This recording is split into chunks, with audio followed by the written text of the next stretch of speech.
AI's impact on operations and people, Salesforce's partnership with AWS, and digital transformation success versus failure. Those are just a few of the topics we'll cover here in episode number 167 of Transformation Ground Control.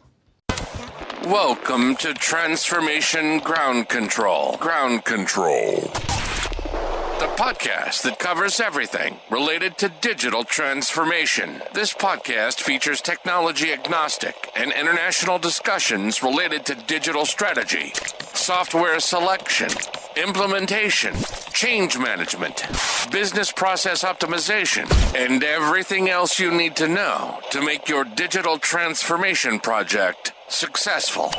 Whether you're embarking on an ERP implementation, supply chain transformation, or any other business or digital transformation, this podcast is for you. Now, here's your host, Eric Kimberling.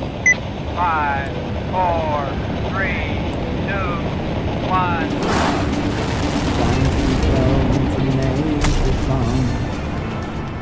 Hello, welcome to Transformation Ground Control, episode number 167.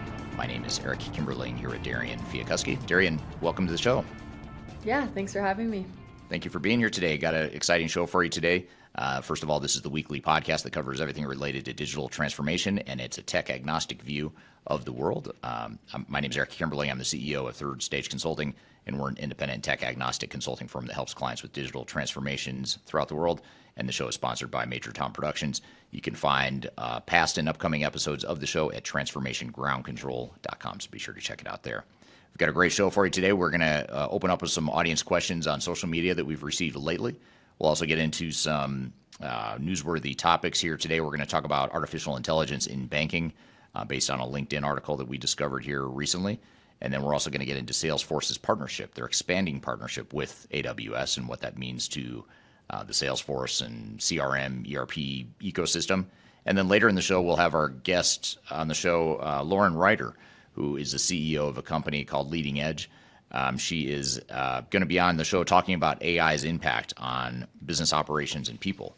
So we'll not get into the technicalities of AI, but more importantly, talk about how it's affecting organizations in reality throughout the world here today. And then we're also going to get into, later in the show, we'll have Hans Mulder on the show, an interview that I have with him that I actually hosted in Amsterdam when I was there a few weeks ago.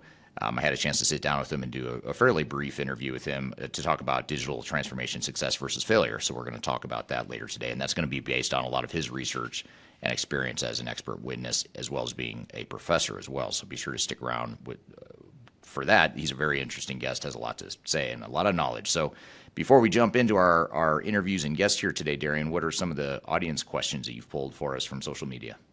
Yeah, so these first couple audience questions are actually from a very recent YouTube video on Eric's channel. This is from the YouTube video, The Death of Cloud Software.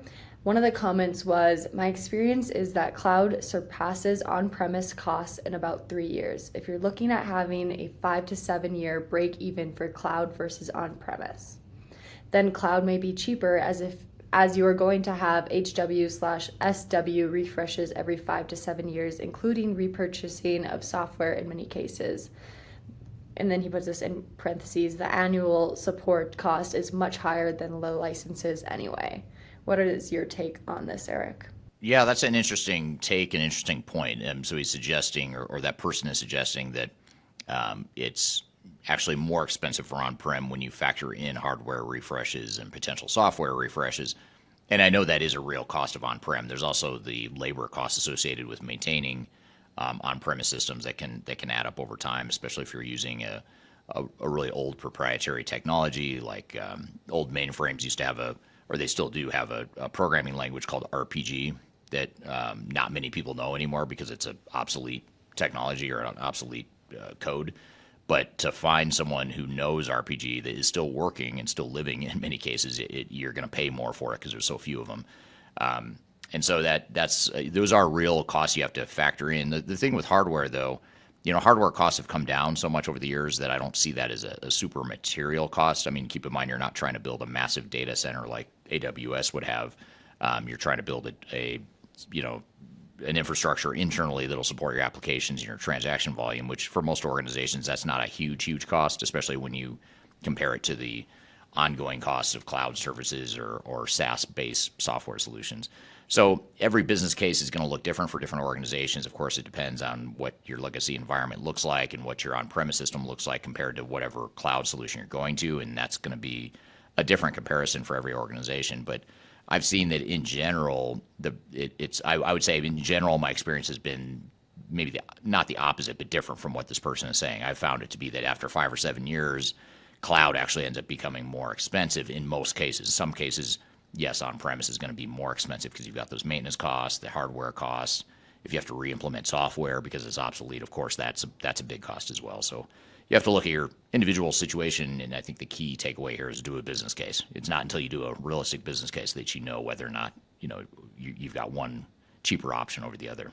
Definitely. And this is actually the second social question is actually from the same video. And it's kind of a different take as well. And he says, good points, all of them. But in 10 years from now, there will be no on-premise installations. With the amount of AI technologies, there's no need for companies in the world to be able to, or no way companies in the world will be able to afford on-premise or compared to cloud solution. Yeah, I tend to be a bit skeptical of absolutes, one extreme to the other. I mean, I think it's fair to say on-prem will likely be pretty rare, but I think there's always going to be cases where there is something that an organization wants to keep on-prem. Whether you agree with it or think they should or not is a different story, but it's more about the realities of politics and human behavior, and in some cases security issues, and in the case of government regulations and things of that nature. There's certain things that prevent certain parts of organizations from going to the cloud, and those things may persist in the future. So,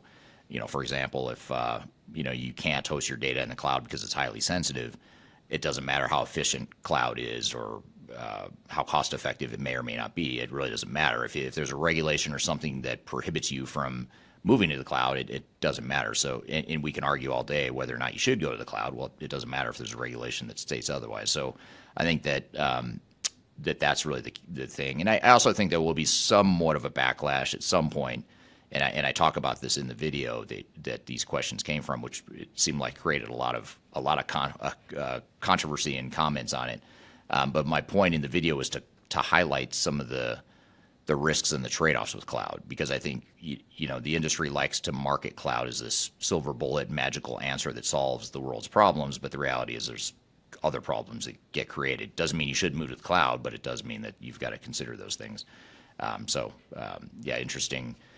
Interesting points there. But in the video, I talk about some of the considerations like cost and long-term cost benefit and things of that nature. Yeah, definitely makes sense. And our last social question today comes from a different YouTube video. It's on the YouTube video, Digital Transformation Blame Game, which is also on Eric's channel, if you guys want to check that out. This comment is, good points. I think implementation partners get the projects often with a stringent timelines, and the team then delivers, but there's gaps that can just be created then if it's delivered on time. He thinks that clients should think about having their own dedicated team full-time on the project that will increase the success rate. Do you agree with this? Yes, I completely agree with that comment. And I think it's a real challenge, a real problem where a technology implementer, especially if they're operating in a fixed bid or a not to exceed contract scenario where they can't exceed a certain number and they have to finish the project within a certain amount of time and money, they're going to understandably push to rush through that as fast as they can because they've been incentivized to. And even if they're not in a not to exceed or fixed bid contract scenario, most software vendors want to get the software implemented as quickly as possible, partly because the vendors start making money as soon as you start using the software more. So there's an economic incentive there. And then, of course, the service providers, the technology partners that do the technical implementations, they make more if you implement faster because they can staff all those people and bill all those hours sooner than if you take longer to do the project. So there's always going to be these incentives for technology implementers and partners to implement fast and cheap, but your job, and by having full-time people from your own team internally, is going to be to ensure that you're not just deploying technology, but you're deploying technology that gets used by the business and works for the business. And that's where you need that sort of equal partnership between your internal resources and your your technical implementer. And too often organizations are too light on the internal resources and they rely too heavily on the technical implementers. And the technical implementers don't know your business. They honestly don't care about your business long term. They care about deploying technology, but your people do care. So you've got to make sure you've got that balance there. Yeah, and I think that one thing I can kind of take from this comment is that if you don't have that team internally, then you can kind of lose power in your project. Is that true? Yeah, that's a great way to put it. You lose power, you lose ownership, you lose control in many cases. But by having a more robust team, and it's not even number of resources necessarily. It's the commitment of the resources you have and the knowledge of the resources that you have on the project. The more knowledgeable they are, and the more commitment you have from the resources on the project, the more likely it is that you're going to have ownership and control of the project and be able to make the decisions that are going to affect you in the business longer term. Yeah, some great social questions today from our audience. I always enjoy seeing what they have to say. Yes, great questions, and I appreciate everyone that asks questions and comments. I actually read all of them on YouTube and LinkedIn especially. So anyone that ever comments on my posts, I read all those. I don't always have time to reply to them all, but we try to pick off some of them to discuss here in the podcast. So thank you for that, and keep the questions coming for sure. We're going to shift gears here and get to a couple newsworthy topics here. After a quick break, we're going to get into artificial intelligence and banking, as well as talk a bit about Salesforce's partnership with AWS and what that means to the CRM community. And then after that, we'll have our first guest on the show will be Lauren Ryder, the CEO of Leading Edge Global, a consultancy out of Australia. She's going to be joining us from Sydney to talk about AI's impact on operations and people. So stick around for that. And then later in the show after Lauren, we'll have Professor Hans Mulder from the Netherlands will be joining today. An interview I actually conducted while I was in the Netherlands a few weeks ago. And we're going to play you that clip of about a 20 or 30-minute interview I had with him to talk about digital transformation success versus failure based on his experience and his research as a professor, as an academic, and also as a consultant and expert witness. So we're going to chat with him about some of his lessons and takeaways there. So be sure to stick around. We'll be back with more Transformation Ground Control.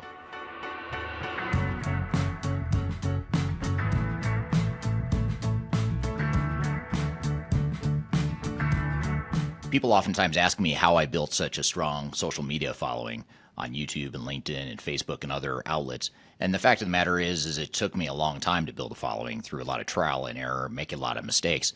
Had I known that there were companies out there that could help me build my brand, I would have done that a long time ago. I didn't know that, but the good news is that there is today a consulting firm that will help you through building your own personal brand through some of their training programs. The company is called Roloff Consulting, and if you're familiar with Emma Roloff, she's someone that I've had on this podcast before, and she's well known in the digital transformation space as well as the sales space, and she's big on TikTok, YouTube, and LinkedIn.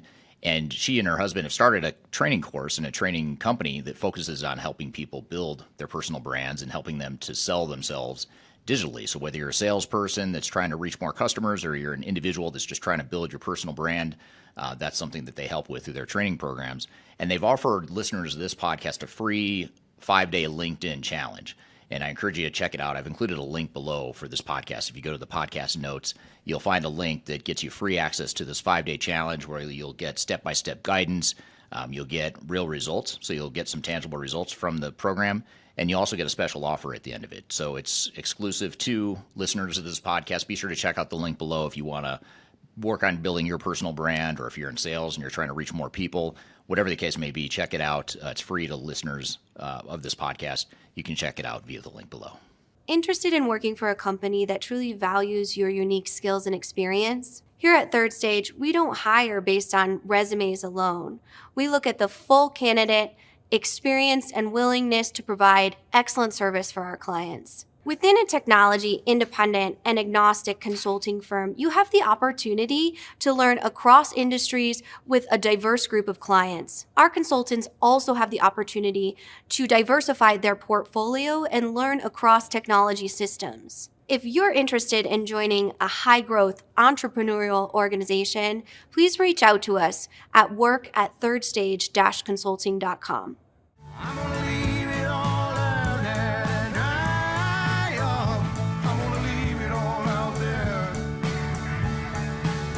Hello, welcome back to Transformation Ground Control, episode number 167.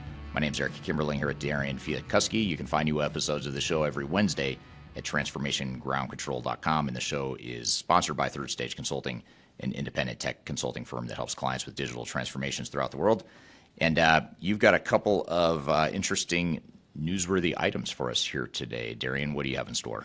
Yeah, so the first newsworthy item that we have today is about AI in banking and how that's developing. So this article was written by Manuel Barragan, and this outlined how AI has been revolutionizing the banking industry.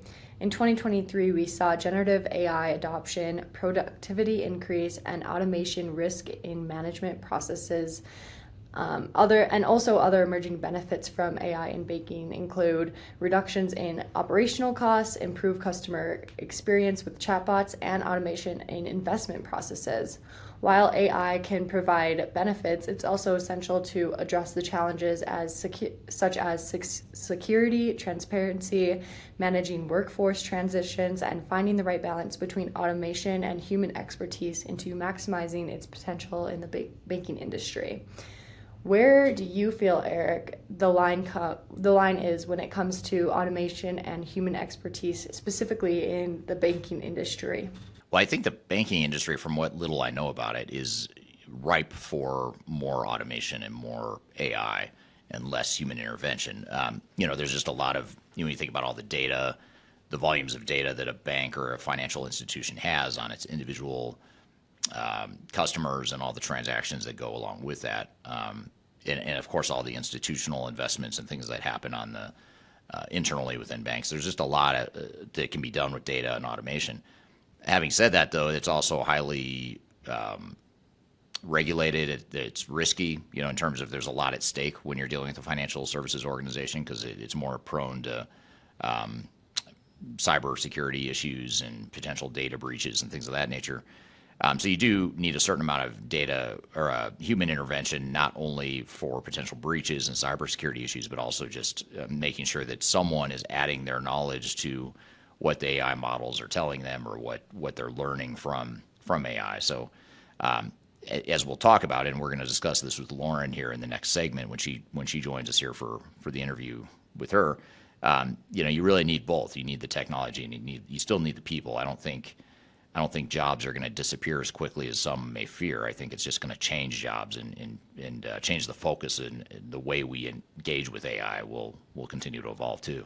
Yeah, and I think this is a really interesting topic because I think when you get into banking, obviously there's a lot of sensitive information there that people definitely don't want anybody else to get, whether it's their bank accounts or social security, anything else that your bank would have on you, I guess, for information.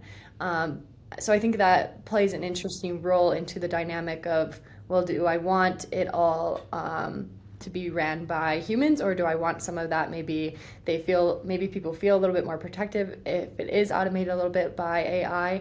I'm curious to see what our audience prefers on this topic, specifically whether they prefer a mix of both, all of one, all of the other. I feel like it'd be a very interesting topic for our audience to comment on. Yeah, and a good segue or input into our guest when she comes on here in a few minutes. I'd be curious to see what the audience thinks on that, and we'll dive into it with our guest as well. Yeah, so my second question from this article that I have for you, Eric, is from the lens of a change management expert, what advice or warnings would you offer banks prior to implementing these new technologies and AI developments into their processes? I would say, you want to make sure that you're very deliberate about how you're using AI and also how you're not. One of the things we didn't mention, this sort of goes along with cybersecurity, definitely goes along with privacy and potential confidentiality issues, is that, we have to remember that a lot of these AI tools are using open AI models where they're designed to learn from inputs you give it. So if you were to have an AI model that's capturing, sensitive transactional information about your customers or whatever the case may be, because you want to use AI to summarize or to predict what might happen as a result of history or whatever the case may be, we just have to remember there's sort of an unknown there with what happens to that confidential information. Is it part of an AI model now, an open AI model? And the answer is yes. The question, though, becomes how at risk is that? Are you breaching any sort of confidentiality issues or intellectual property issues? And these are things, by the way, that are not just concerns with banks, but they're also concerns with any organization that deals with sensitive or confidential information. You just have to recognize that AI tools will potentially pull that information, or it'll expose that information to be more in a public domain. So now I don't remember what your question was. Am I even answering your question? Am I totally off track here? No, you are. I think another question that kind of spawned from that comment was, do you think that banks or other industries that have this sensitive information, hospitals or anything like that, will they have to maybe disclose what they're using AI for in that to like people that are going and using their services? That's a great point. I would think so. I would think that knowing how governments throughout the world work, including, here in the U.S. where we're based, in Europe where we have a presence, and in Australia where we have a presence, you look at these governments where we operate, and our team operates in a lot of different countries.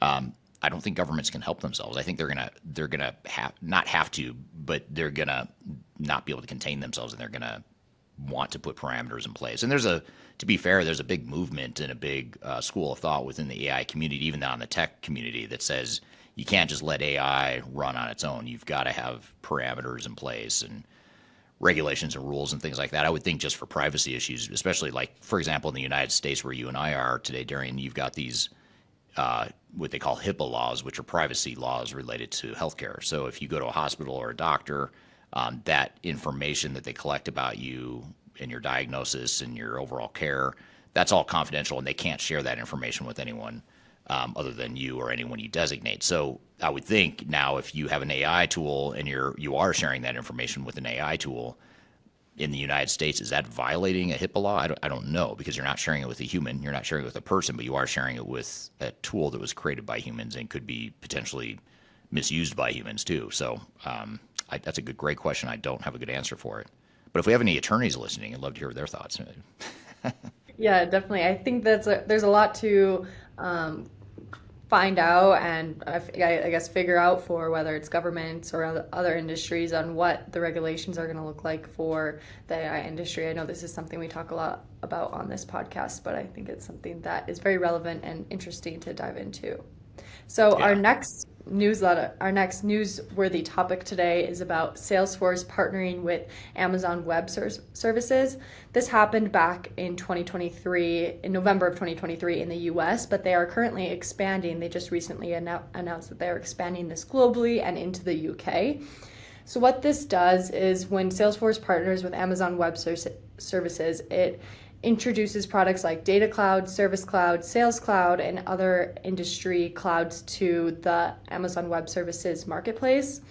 This collaboration aims to simplify the subscription and management of Salesforce solutions for all AWS customers, opening the door for use of pre-approved budgets and development of trusted AI applications for enhanced CRM experiences. This marks a huge step in the Salesforce and AWS partnership, accelerating the deployment of Salesforce products and technologies, Salesforce products and AI technologies.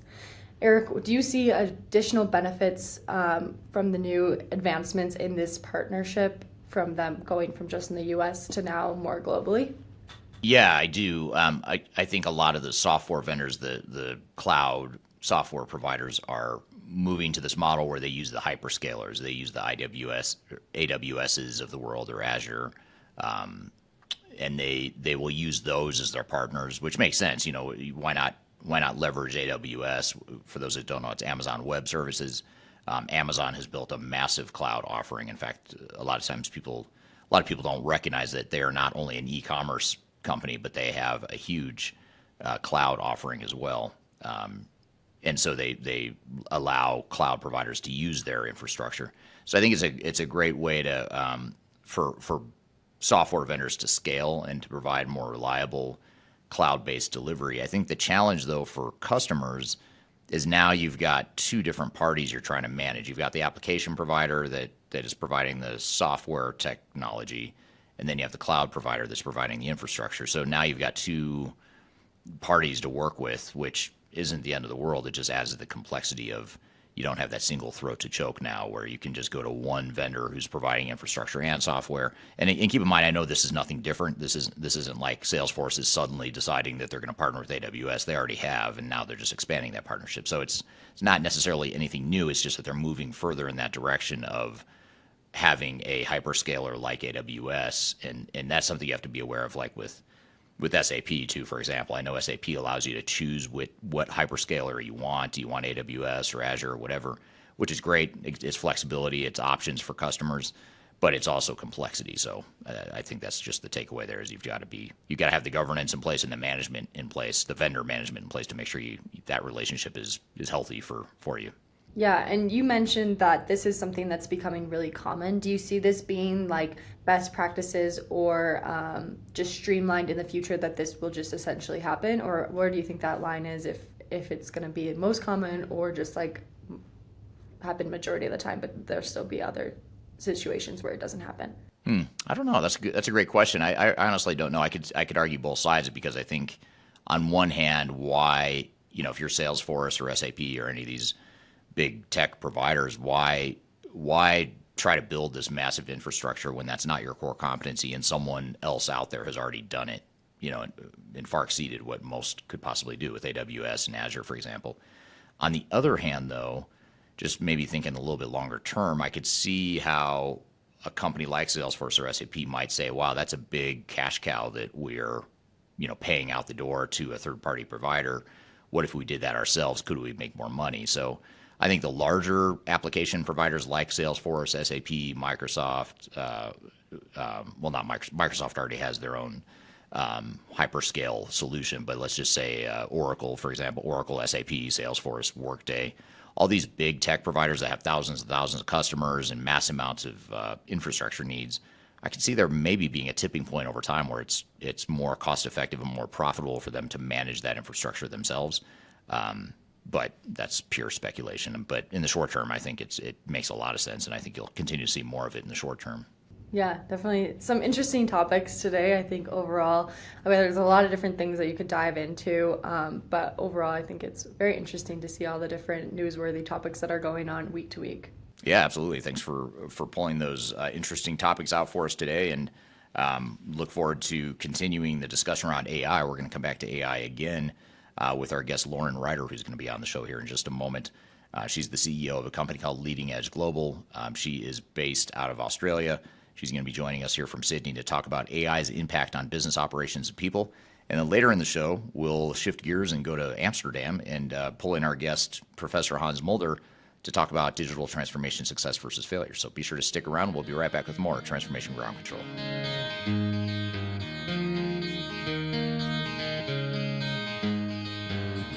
Could you whisper in my ear?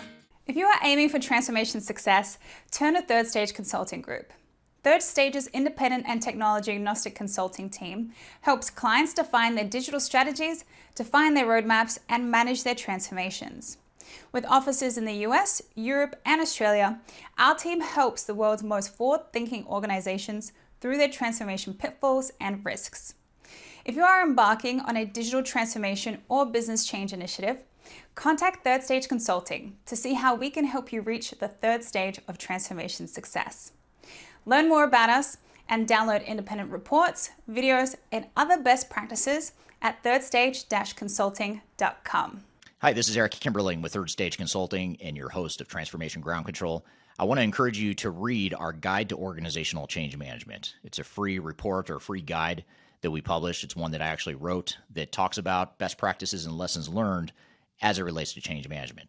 So as you know, on this podcast, we cover a lot of stuff related to the human sides of change, organizational change management, including training, communications, org design, all kinds of stuff as it relates to change management. So if you're trying to learn more about change management or you're looking for more direction and ideas on how to get started on your change management strategy and your overall journey, be sure to check out this guide. You can read it by scanning the QR code on the screen in front of you or in the links below for this particular podcast episode. You can find a link to take you to the page that will allow you to register to go ahead and download that and read it for free. So be sure to check it out. It's the Guide to Organizational Change Management, written by yours truly. I hope you enjoy it. Let me know what you think, and hope you enjoy the rest of this episode. Yes, I'll do anything you ever dreamed to be complete. Yes, I'm nothing that far. Hello, welcome back to Transformation Ground Control, episode number 167. My name's Eric Kimberling here at Darian, Chwialkowski. You can find new episodes of this show every Wednesday by going to transformationgroundcontrol.com. This show is sponsored by Third Stage Consulting, an independent tech consulting firm that helps clients with digital transformations, including software selection, implementation planning, and implementation. And the show is produced by Major Tom Productions. I'm excited for our next guest who has never been on our show before. So we continue to bring on first-time guests, which I love doing because you always learn something new and get different perspectives here on the show. And Lauren Ryder is the CEO of Leading Edge Global based out of Australia. I'll let her describe what Leading Edge Global does, but they're a consultancy that helps clients with digital transformations. And she is going to be on the show talking about artificial intelligence's impact on business operations and people, which is a super fascinating topic to me. So excited for the conversation. So with all that being said, Lauren, welcome to the show. Thanks so much for having me, Eric. I'm excited to have you on the show, and this is a super interesting topic. I'm really excited to get into it, excited to hear the audience's questions as well. But before we do that, why don't you tell us a little bit about yourself? You've got an interesting background and an interesting business you run there in Australia. So tell us a little bit about yourself. Thanks. My background has been in project delivery and change management, and then I was moving into transformation and running some quite large transformation projects across industry, starting in banking and finance, moving across to all sorts of industries, including things like construction and not-for-profits, all over, because a change is a change, as we know. When I started my business about 10 years ago, we were focused on digital transformation and really where that intersection of technology and humans are. So where that kind of, in tech speak, project management and change management, where they come together, but really it's how people engage with technology. And so that's where we grew our business. I know my business has been quite similar to yours, Eric. I know we've spoken in the past about this. So for those of you who know Eric's business, so we do a lot of ERPs and CRMs. But what's happened over time is that our clients are looking at more future-facing technologies. And we have found that looking at things like automation and now what we're calling AI has really been at the forefront. So it's not just about getting a new technology or a new platform in, but it's about how we can actually make our workforce more effective and more efficient with these new technologies. So we're spending a lot of time in that space with our clients and trying to help them to achieve those goals. Yeah. Very cool. And you are also a podcast host too. I failed to mention that in the introduction here, but tell us a little bit about your podcast and why you're talking about it. I'm actually going to put up a QR code that anyone who's interested in listening to that podcast can find it on Apple Podcast, among other platforms. But tell us a little bit about the podcast, what inspired you to start it, what's it about, all that good stuff. Sure. The podcast is called Leading Change. So in my dealings with CEOs, CIOs, CTOs, CFOs, all of the people who have been tasked by their board or the manager to actually lead a big transformation program, what I find is I was spending a lot more time coaching them on what they should be doing, what they should be saying, how they should be engaging their stakeholders, as opposed to actually supporting them through the change. And so I realized that actually there's a gap here. So no one gives leaders a formal handbook or a dummy's guide to leading change. And so I decided to create the podcast around that. And so I interview C-suite leaders about big transformations they've led. Often they are tech-led, but sometimes huge organizational restructures, BPOs, what have you. We've had one of every industry so far, and we're bringing in more. So really, it's how to lead change through an organization, how to get through the challenges, and to do it better when you are leading your next project. Yeah, very cool.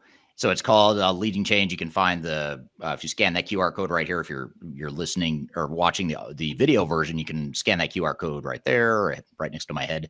If you want to find it on Apple, you can also search for it on YouTube, Spotify, and just about everywhere else the podcasts are available. And I've actually listened to a couple episodes, and you're a very good podcast host as far as just being very smooth and articulate.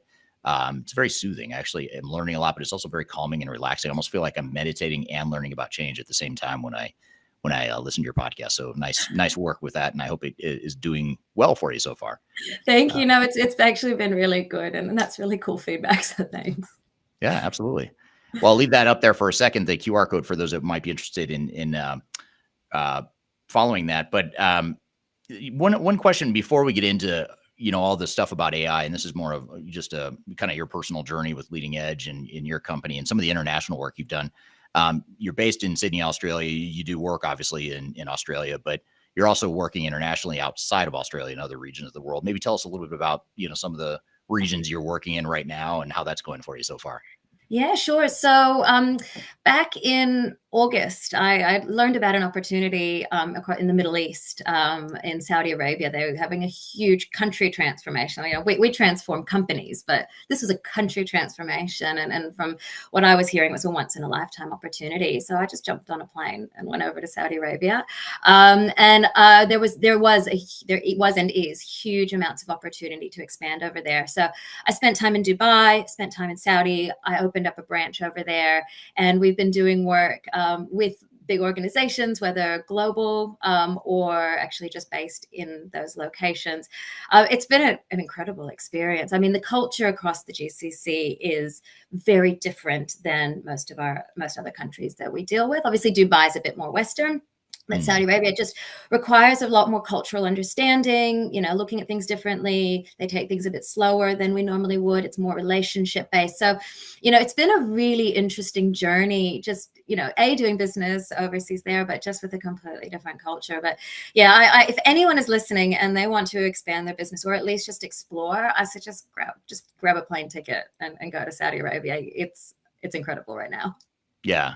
And something I learned from you before we went on this podcast as we were prepping for it is some of the cultural and societal changes happening in Saudi Arabia in particular, and perhaps other Middle Eastern countries as well. And the reason this came up is my first thought when you said you went to Saudi Arabia to expand your business is, you know, not to make this a sexist conversation, but you are a female CEO. That's not the first profile I would imagine being something that would work in the Middle East. But from what you've told me, the things are changing there and there's more opportunity. Maybe tell us a little bit about that for those that may not know. Yeah, absolutely. So as part of this Vision 2030, they have been changing a lot of the rules. So women empowerment is actually one of the pillars within the vision. And so what that means is they have now brought women into the workforce. A lot of the rules that they did have around women have changed and laxed. For example, women are driving now. They're going out without, you know, a husband, partner, brother, a person with them. And so there is a lot more, you know, freedom in that regard. And they actually very highly educated, the Saudis. They actually spend a lot of time traveling overseas, London, US, Australia, and actually they're very highly educated. So you've got a lot of highly educated women who have been dying to get out into the workforce. And so it's really just this like big waterfall, which has been incredible. And part of actually one of the programs that I'm going to be running out there is about women in leadership and women in the workforce. And so, you know, bringing some of those experiences into them to support them. Look, as an expat, what's interesting is expats don't have to wear an abaya, you know, the long sort of dress coat or a headscarf. So I can actually wear, you know, what I want to wear, as long as it's conservative. So I'll wear, you know, clothes to my wrists, and then I'll wear pants or a skirt, long skirt. So it's about being respectful in their country, very much so. But as a woman in business, honestly, they are so respectful of me. And I can see in the comments, Min has asked, what did I enjoy most? And really, it's the welcoming bit of being in Saudi Arabia, of just, they are so happy to show us their country and just feel warm and welcome. But also the respect that I get as a business owner. And I don't think they see it as me being a female business owner. They, you know, they have the conversation with me just like they would a man. And so we talk about the business and the things that I can bring. And because I don't behave any differently than, you know, I come in like I would anywhere else. I think that's how it's been taken. So it's just been a great experience. Well, it's very cool. So it sounds like a lot of opportunity there, and you're getting some traction there, which is great. So congratulations on that. That's awesome. Yes. So with the clients you're working with, what are some of the biggest ways that you're seeing AI and automation? I'm going to kind of lump those together, even though they're technically different technologies. But when you look at AI and automation, what are some of the major benefits that clients you work with are seeing now? I know there's a lot of long-term potential that maybe we haven't fully realized yet, but how are you seeing organizations benefit from those technologies now? Yeah, look, I do think it's actually worth splitting it up and actually saying, when we say AI, these days people, you know, if you don't know anything about the tech, you know, all you think about is ChatGPT or, you know, DALL-E making your images. And it's really, It's really different than that. The technology has been around for a really long time. When I jumped into this area, it was probably, I'd say about 6-7 years ago. And that was when RPA was just starting, and, robotic process automation. It was literally just automating keystrokes. It was pretty straightforward technology. But that was, the first bots, the first, the PA that lived on your computer and made your job better. And so that was where we started. It moved into business process automation, where we would sort of start automating entire divisions. Finance was a huge example, customer service as well. And then we moved into sort of intelligent automation, where these bots actually could make some decisions, right? So if we have a mortgage application, you over this number, under this number, this is the way that we go. Again, the technology is actually not that complicated. It really is just getting your head around what it is. Now what we're talking about is generative AI and language models. And those are what I think companies are really looking into how they can bring them in. I think where I'm seeing that is more in sort of the trial and error stage as far as bringing that in. Some companies have been doing it well and doing it well for a while. For example, customer service, chatbots, and customer service desks who get information in and learning about what the customer's saying so they can give them the right information back, or suggest what they might need to have or know. Those are really great applications, and those are some really good customer service benefits. So if I think about, to answer your question about what are the real benefits, most people go in there looking for efficiency and productivity, right? So how can we do things quicker and better, and then obviously increase the bottom line? And as I said, I think finance is a really easy one to start automating. Customer service is a great one. Manufacturing has been doing it a long time. And so for a long time. And what we find, interestingly enough, and the benefits, one thing that a lot of organizations go in there, when we start writing a business case and we start looking at what are the benefits of AI, and go, great, we can reduce our workforce by half, right? What we actually find is that initially that's not the case, and it shouldn't be part of your business case to initially, slash your workforce. What it actually is trying to do initially is to help your people be better at their job by taking off the really mundane tasks. And so if they have some help, then they can actually do better by the customer, be happier, be more productive in their job. So what we find, rather than actually kind of getting rid of entire divisions, which does happen, but generally what I see is more that people don't replace the people that have left. So you have natural attrition in any organization, but we find that once the company becomes more efficient, then and somebody leaves, that's when we start getting our savings. So there's a lot of, there are benefits, and they're kind of through, but I think employee satisfaction, customer satisfaction are really big ones that we see all the time. Yeah, and also just being able to do more with the same amount of people you have. So even before people leave and you have that attrition that you don't necessarily replace, it seems like there's a lot of opportunity for organizations just to get more productivity and value out of the employees they have. Yeah, absolutely.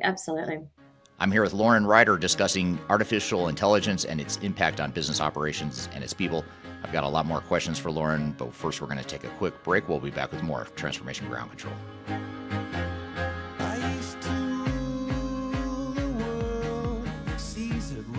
If you are aiming for transformation success, turn to Third Stage Consulting Group. Third Stage's independent and technology-agnostic consulting team helps clients define their digital strategies, define their roadmaps, and manage their transformations.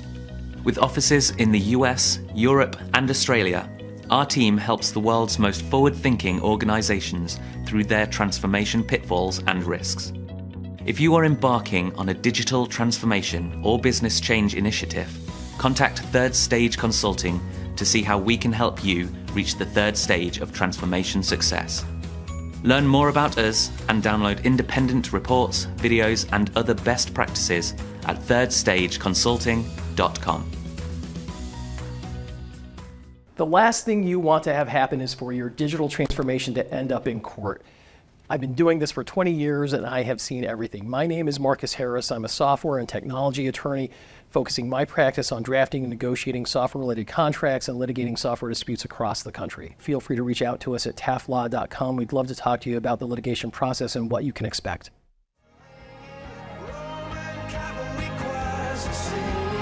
Viva, mirror my soul, shield, my mission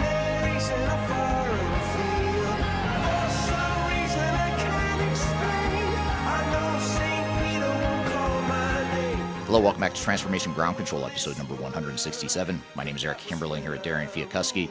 You can find new episodes of this show every Wednesday at transformationgroundcontrol.com.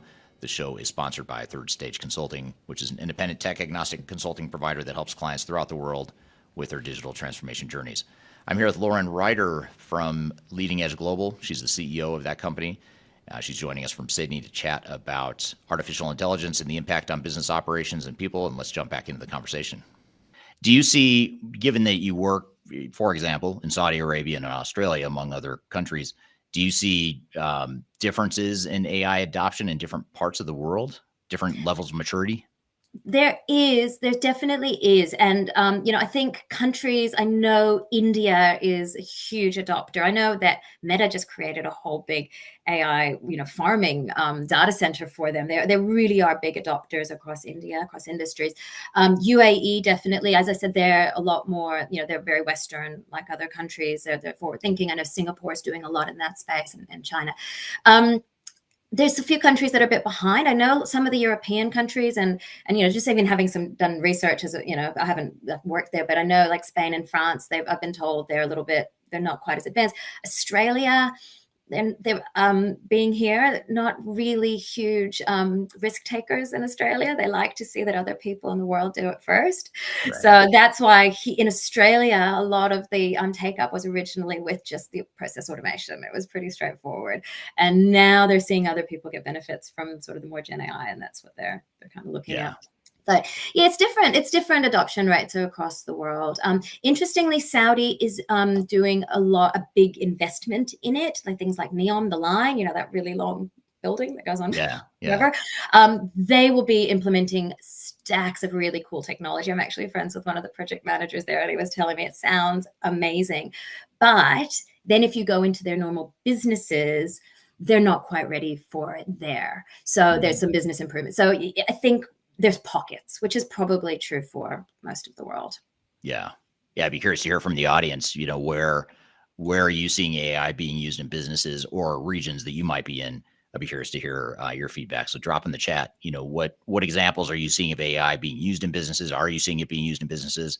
And what part of the world do you see AI being more heavily adopted, just based on your experience? I'd love to hear the feedback from the audience here. So you mentioned how, Australia and maybe parts of Europe are a little bit behind, or maybe you didn't use the word resistant, but perhaps they're a little bit resistant or skeptical of the technology. What do you think is causing that? Why are some organizations, some cultures, some parts of the world, why isn't everyone excited about AI and just going all in on the technology? Well, I think the first one is investment. Look, it costs money to do this, right? And so that's number one. And I think that's probably the first start any business would look and go, how much should we invest? How much is this going to cost? And potentially it's taking them a while they might be actually interested, but it might be taking them a while to get their business case together. But I think the real challenge is they don't know how to get started. And that kind of reflects off of a skills gap. So if leaders don't know where we should get started, what the things we should be focusing on, how do we know, if we're doing it right, where do we start? All of those questions, because if you've never done it before, it can be really confusing. So we've got that kind of skill gap in the leadership space. So that's where we get it kicked off. And then they have to look at their organization and go, okay, well, we've got a skills gap in the tech space as well. So do we hire people in? Do we partner with a company to do this? Do we upskill our existing resources? And so those are really big challenges around that kind of skills piece. So there really is a huge opportunity in this education space around both leaders and employees. I think, you mentioned resistance, and I think there is a bit of cultural resistance. I think that's probably more towards the front line, because I think managers would go, hey, this is really great. I can make more money on my P&L. But, there is always this fear of people losing their job. And, that can hinder the adoption. Absolutely. And so, there's a few ways around that to make that happen. And that starts with, with leaders starting with why are we doing this? What are we doing? Giving examples of how they've seen it work in the past, what it's going to mean for their job. The basic change management 101, right? Yeah. But I think, when we talk about it in a way that it's actually exciting and it's going to help them. I've heard companies, so they say, you're going to get a PA and you're going to be on your desktop and it's going to make you so much. And when it's said in a way like that, people do start to get excited. So a huge thing around kind of explaining that. Once we actually get into it, I think really the most important thing to get around that resistance is actually showing benefit early. And that's one thing that I think we see a lot of in general digital transformations, is that we spend a lot of time planning and getting it ready. We don't want to showcase anything until it's working. Right. But the challenge is, if we don't see it working, then how are we going to get the rest of the people on board? So what we say is, if we say, why are people scared to get started? Well, don't think of it as a huge, big program. Think of it as, we're going to automate one process. We're going to pick the one thing that is, 80% of the process is great. 20% is causing us headaches, or whether it's our employees or our customers are complaining. How do we automate that piece, or just wrap tech around it to make it better? Get that, get some wins, get some big supporters, then write your business case, because you're going to have so much support off the back of that. Yeah. And it's a good example of a type of technology where a more agile approach like that is probably going to make a lot of sense. Whereas, when you have a proven mature technology, like a new ERP system, for example, that's where, getting things right and carefully configuring and building the system before you deploy it, because it's somewhat predictable. I mean, more so than AI, that, you might have a different approach with ERP systems, but with AI, it's probably better just to, like you said, start small, just get some use cases built and some momentum built within your organization. And I love what you said about leaders too. Leaders have to not only state the why, why are we doing this? And if we're not going to lay people off, then say it. We are not going to reduce headcount. We are not going to eliminate jobs. But the question then becomes, well, if you're not going to eliminate jobs and you're going to make me more efficient, I'm smart enough to know that something's going to change and I don't know what it is. And so how do you see leaders struggle with that? Like, instead of me saying, Lauren, I'm going to automate 30% of your time now because you're going to use AI to make your job easier. I mean, you probably want to know, well, what am I going to do with that 30% of my time then if I free up that capacity? Well, I have seen it done really well, where, and I think it stems from the fact that leaders seem to be really scared to share numbers. Like a lot of them just, I don't know why, cloak and dagger stuff. Whereas where I've seen it done really well is when they say, okay, here's our numbers. Here's what we're making. Here's what we want to make. Here's our goal. We're going to put this automation in place. We're going to be growing. And therefore, with that extra 30%, we're going to need you to do more work, right? But better work. And that's how we're going to do it. And so it's to hit targets, sales targets or revenue targets or margin, whatever targets you're looking for. But it's about that openness from leadership. And I think that, as I said, I think sometimes leaders are kind of scared of being wrong. Like, if we put the wrong numbers out, what are they going to think? But actually what we find is the employees actually just like being part of it and knowing that, we're part of something and let's all go on this together. Right. Yeah. Yeah, absolutely. Yeah, it makes total sense. And what's interesting is the audience is commenting here on some things related to AI. Amin on YouTube says, I'm in Zagreb, and here in Croatia, it's not used a lot. So Croatia may be one of those Eastern European countries that's not as excited about AI or not as quick to adapt. Another interesting comment, a follow-up question here from Demelade. I'm probably mispronouncing your name. I'm so sorry. This is on YouTube. AI is now getting a lot of adoption in application development with developers. This adoption is likely to filter through to application users such as ERP analysts and implementations with time. And yeah, absolutely. But developers are using it in the background for sure. I've heard lots and lots of great stories and examples of that. But yeah, it does need to filter back into the business. And I think, being able to showcase what you're doing and how you're getting there, it will help with that kind of cultural adoption piece within the organization to go, actually, if this is helping you, it might be able to help me. Right, exactly. Yeah, so development, AI for copywriting of all sorts. This is from William on YouTube, GPT Playground and Perplexity. I use it a lot for copywriting myself, which I love because I love to write, but I love not writing, but still writing even more than I love writing. I love outlines. Yes, exactly. I like I know what I want to say. Exactly. Someone just do the hard work for me. Right, exactly. It's pretty amazing, I'll be honest, how far it's come, and just in the last year or two, it's come so far in terms of its ability to create based on your own ideas. I take a lot of my YouTube video transcripts and I use that to create written documents, which ChatGPT is really good at. Yeah. This is interesting. You were talking about Saudi Arabia earlier. This is from Abo from YouTube. And Abo says, in Saudi Arabia, we're planning to be a hub for AI between East and West because of AI consuming a lot of energy, which we have, and our government supports this approach. So super interesting. I never heard that, never thought of that. It is. And actually, I went to the LEAP conference. Abo, you probably were there as well. I think everybody, like it was like 200,000 people went to that conference in Saudi Arabia back just a couple months ago or last month. And it was huge. And there was an entire pavilion dedicated to startups. Someone I was with counted, there was about 600 little, when they got all the little booths one by one all lined up. I think he was counting, it was about 90-something% of them had AI in their name or on their wall. There is so much investment in Saudi Arabia in this area right now. So absolutely. And the data consumption is a huge challenge for the rest of the world, well, for everyone really. But it's great that Saudi can support that.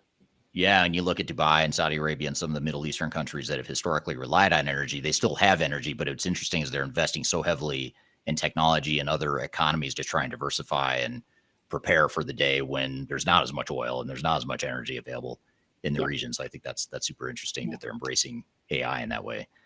I'm here with Lauren Ryder discussing artificial intelligence and its impact on business operations and its people. I've got a lot more questions for Lauren, but first we're going to take a quick break. We'll be back with more Transformation Ground Control.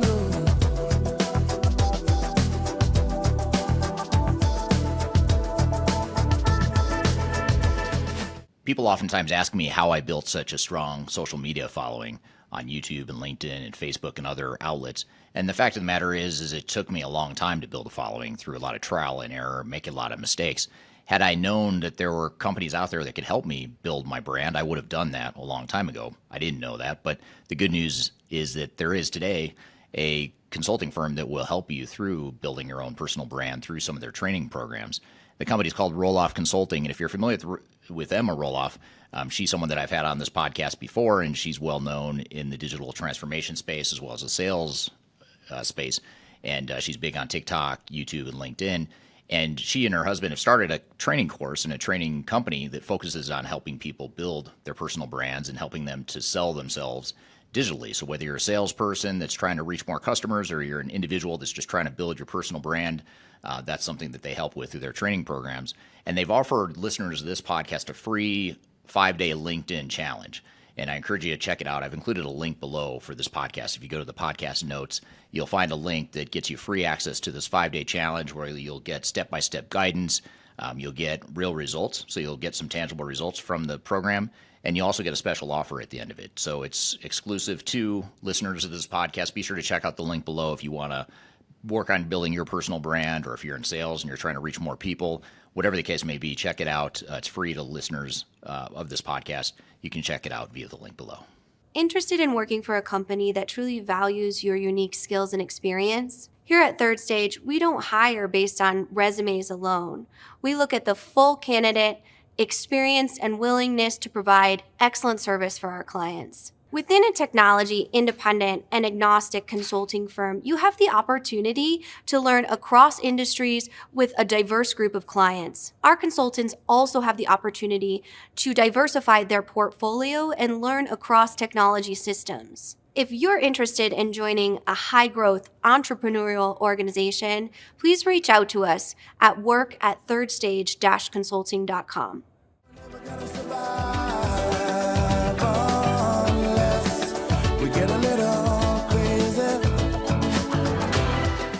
Hello, welcome back to Transformation Ground Control, episode number 167. My name is Eric Kimberling here at Darian Chwialkowski. You can find new episodes of this show every Wednesday at transformationgroundcontrol.com. The show is sponsored by Third Stage Consulting, which is an independent tech-agnostic consulting provider that helps clients throughout the world with their digital transformation journeys. I'm here with Lauren Ryder from Leading Edge Global. She's the CEO of that company. She's joining us from Sydney to chat about artificial intelligence and the impact on business operations and people. And let's jump back into the conversation. Here's a comment from Keith on LinkedIn. Keith says, I'm seeing private AI being applied in due diligence in vendor selection and performance monitoring. Private AI allows companies to apply semantic ontology and proprietary data sets across large organizations. That you're absolutely right, Keith. And one area I've seen a lot of private AI coming through is in the legal industry. There's, so for example, you've got 600 pages of discovery that you have to read through and classify everything and put them into, as I say, data sets and figure out what we do with it. And so lawyers are feeding in hundreds and hundreds of pages, getting really useful information back, and then asking the AI to say, okay, well, what are some arguments that I could take to court for this, right? And so now the fact is, particularly in the legal industry where you have to get it right, we can't rely on the AI, I'm sure you heard the case back a few months ago when the lawyer got disbarred, I think in the US, for just referring to cases that didn't actually exist when their ChatGPT went rogue. But actually putting it within your organization and actually, absolutely programming it so that it makes sense, as you say, with your own proprietary information. Absolutely. And that actually does lend itself to, there is a big discussion about AI ethics and what we can and should be putting into our AI and so, knowing that we're putting it safely in our organization and not sharing, for example, customer data or health data outside. So there's a lot of value in that private AI. Yeah, that's interesting. Like if you or I were to take our client list, let's just say, not that we'd ever do this, we take our client list and we put it into OpenAI and ask it to create a graph that shows the logos of all of our clients. Does that client information now exist in the AI model that anyone could access? So I could go in and say, show me all of Lauren's clients, and it would be able to spit that back because it learned from me when I entered it. Is that, or it learned from you when you entered it? I'm not sure. I don't think it's that exact, but basically once information is in there, it can be accessed. And I think it's just knowing that, and that's part of the education piece for employees, what you can and can't and what you should and shouldn't be putting into your AI. Yeah. Super confidential IP type stuff. You probably don't want to start. Yeah. Data privacy, cybersecurity, all of those all get wrapped up in this conversation. Yeah, for sure. Here's another interesting comment from Amin on YouTube again. Actually, I talked with 2 leaders that told me they don't want AI because their employees will be more productive and it will only make more coffee breaks, which kind of gets back to the point earlier. Like if you're going to make people more productive, give them something to do to replace that increased productivity. Yeah, I would say that those 2 leaders might be able to benefit from a leadership development course. Right. Yeah, it sounds pretty old school to me, but so be it. But well, good. What are some of the biggest challenges or obstacles to adoption that you see organizations face? I know we talked about how certain parts of the world and certain organizations are resisting it. But let's just say they're open to it and they're not necessarily resisting AI and some of the potential benefits. What are the biggest obstacles that you see with organizations that want to do it?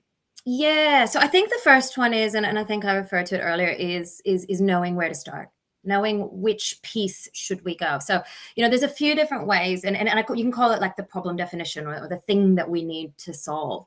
And so, there's different ways that we can go about it. And there's different methods that we take our clients through. Generally, we say, start with the customer. Where are you finding customer issues? What's bringing your NPS down? Find something there that you can go forward with.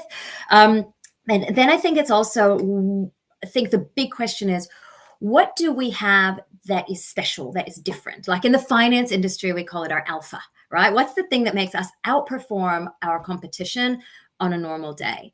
And often that's something like special data set that you might have. An example that I like to give is a client, and they own and operate shopping centers. And so they have, which is, but they do advertising within it. And so how are they different from any other advertising? Well, they've got shoppers within a shopping center, and guess what? They've got apps, so they've got data information from their about their customers. They can see them walking through. They've got Wi-Fi, beacon data, all this data within the center about shoppers that no other ones of their competitors have. So suddenly that's our alpha. That's our thing that's going to make us outperform. So how do we then design our AI to be able to give us really useful information that's going to help us outperform, by using that. And I think that's really important. And one of the challenges that comes through that is, okay, great. So we've got data. Where is our data? And, how is it, and I think that's, again, another stumbling block. So is our data structured? Is it unstructured? Where is it? Is it easily accessible? And then people kind of go, oh, crap, does that mean I have to create a data lake? And, there's a lot of kind of, obstacles that people run up against. They don't have to be, but I think mentally there's a lot of blocks because I've run an IT project before, but this is different. So I think those are kind of some of the big ones. And then finally, always we bring in the people issue. And I think the culture piece is really, really important. And I think that, we what we do is we go in a company and say, you are now a innovative culture. This is who you are. Whether you put it, maybe we need to look at our values and actually, refresh those. But we are a company that looks to innovate, that looks to do things better, do efficiently, effectively, what have you. So that culture has to be through the entire organization. We can't just have a pocket, because what we know is data doesn't just touch one team. Like if we've got, a sales team making sales data, we've got a marketing team feeding things in there. And on the other side, we've got operations and, we've got all sorts of other pieces that in the finance team, everyone talks to one another. So business units don't operate in isolation. So you can't just have one team that's really innovative. And I think, infiltrating that culture means that the CEO has to be on board with this and they have to drive it. And again, can be a bit of a challenge. They can say, yes, I want it. Here's some money. But if they're not demonstrating and talking about it with their business, they're not going to get that leverage. Right. Yeah, that's super interesting. So cultural, allowing your culture to shift and to embrace the technology and be open to it is one. Amin, I'll just pop the comment up again just for the audience here, but Amin mentioned how, the leader that was afraid of AI because it'll make people more productive and then they'll just have more coffee breaks. I'd be curious to hear beyond, in addition to what Amin said here, what do you see as some of the biggest obstacles? This question's for the audience. What do you see as the biggest obstacles to AI adoption within businesses and enterprises throughout the world? I'm curious to hear your thoughts. If you're part of an organization, I'd love to hear whether or not your organization is embracing it. If you're a consultant, I'd love to hear how you see your clients embracing or resisting it. That's be good feedback to hear from you here. And this is from ZIC on YouTube. ZIC says, what about the risks of making smarter employees by using AI at the price of making more stupid organizations? If we do it the same way our competitors do, we will be just a flat copy of the others. So I have spent many hours contemplating this and what the future of organizations look like. And to me, it's actually a little bit scary because, if I give some examples, so I have a friend who he runs a company here in Australia. It's like a swimsuit business. And he has an AI tool that they basically put in, this is what we're selling, this is the audience, upload some photos, and basically you hit go and it creates an entire marketing plan for this particular product, right? Now, when I spoke to him, that was probably about 6-8 months ago. So that was it. Now I'm seeing we've got AI that will actually take, you've got the photos, it'll actually write and it does includes your copy for your socials, but it can actually post your socials. It can measure your ROI. If you're not making enough money, it'll do your A/B testing. Basically, we've outsourced the entire marketing function, right? And you're absolutely right, Zach, that if we are all using the same tools, every single company will be marketing the same way. And so we have to then go back and think, okay, well, if we're automating those things, what are the things that we really should be using our human brains for? Yeah. And that's when we do have to make smarter organizations. And that's when our skill sets should start to change. And we need to train on higher level cognitive and social emotional skills on, how to make better decisions. A really important skill, how to, be more creative and work better and collaboratively and to understand your customers at a deep empathetic level so that you can approach things differently than your competitor. So, those questions, those are the ones that keep me up at night. So, yeah. Well, as you were describing that, Lauren, I couldn't help but think of I was thinking to myself, what was the last major technological shift that might have been somewhat comparable to this. And I feel like AI in my lifetime, at least in my opinion, AI has been the most significant technological shift. I don't remember anything quite this tectonic in the industry, Well, but I think maybe when we moved to the cloud, when everything was yeah, suddenly cloud-based, because,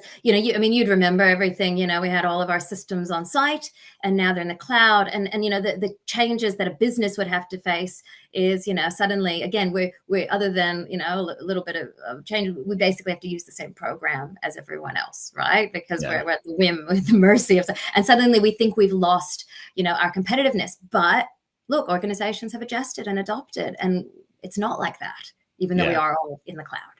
And yeah. so I Sure. think people are smart enough to be able to shift and adapt.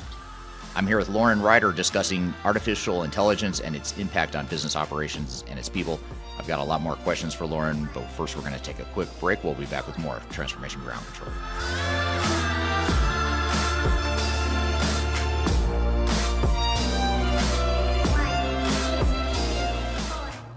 I recently published my first book. It's called The Final Countdown, Strategies to Reach the Third Stage of Digital Transformation. And I wrote this book because I really wanted to find a concise way to share some of my knowledge around digital strategy and how to get started on a digital transformation journey. So in this book, I cover 3 different sections. I cover the people, process, and technology aspects of transformation, with the idea that it's meant to be a starting point, a launching pad for organizations and team members that are going through digital transformations. So I encourage you to buy this book. You can get it electronically, you can get it paperback, or you can get it in hard copy, as I'm holding here in front of you. You can get it by going to thefinalcountdown.com. You can also search for it on Amazon if you shop at Amazon. Otherwise, just go to thefinalcountdown.com. Love to hear your feedback on this book as well. So I hope you check it out and hope you enjoy. I'm excited to share our newly released 2024 Digital Enterprise Operations Report. This free download is available on the Third Stage website at thirdstage-consulting.com. This report is truly packed full of technology-independent and agnostic insights for your project to ensure that you're strategically optimized for success. Download your copy today with the QR code in front of me or visit our website for more details. These things take time, mom and dad, they have a good life. But what am I gonna do with mine? Hello, welcome back to Transformation Ground Control, episode number 167. My name is Eric Kimberling here at Darian Chwialkowski. You can find new episodes of this show every Wednesday at transformationgroundcontrol.com. The show is sponsored by Third Stage Consulting, which is an independent tech-agnostic consulting provider that helps clients throughout the world with their digital transformation journeys. I'm here with Lauren Ryder from Leading Edge Global. She's the CEO of that company. She's joining us from Sydney to chat about artificial intelligence and the impact on business operations and people. And let's jump back into the conversation. When you think about like in the 90s when the internet was first, even before a cloud, the precursor to the cloud obviously was the internet. And you think about like the big changes that the internet entailed. That entailed a certain amount of automation that came with the internet, a certain amount of open access to knowledge and sharing. And we suddenly, as a human race, over the last 25, 30 years, have become exponentially smarter in a faster, shorter period than, decades or centuries before us. So you'd think, well, maybe the internet was similar in that, that you could have said the same thing about the internet. It's going to make us all equal. It's going to make businesses equal because now all of a sudden we're all accessing the same information, the same data. But that's not the case. I mean, there's still winners and losers and some that outperform others. So I've got to think the same is going to be true with AI. It's going to be, in the short term, I think it's going to be people that embrace AI and figure out how to use it to their advantage in the short term. Longer term, as your competition catches up, of course, then you've got to keep innovating and figuring out new ways. But I think you're right. I think the human component can't go away. I don't see how it could. I think it's just going to, like you keep saying, it's going to change your job and change the skills that you need in this post-AI world that we're in right now. Well, that's right. I mean, I've got teenage kids. I tell my 17-year-old daughter, I said, the job that you're going to have doesn't exist today. Yeah. So things are changing. And I do think it's really just flows down to human nature. As you said, the internet, we adapted. The cloud, we adapted. And people just want to win. People want to do better. They want to improve themselves, right? And so we will find ways around it. That's just human nature. Yeah. Here's another question on YouTube from Amin. Thank you for all the questions, Amin. And after all these questions, I hope I'm pronouncing your name right. So because if I'm saying it wrong, I've said it wrong many times.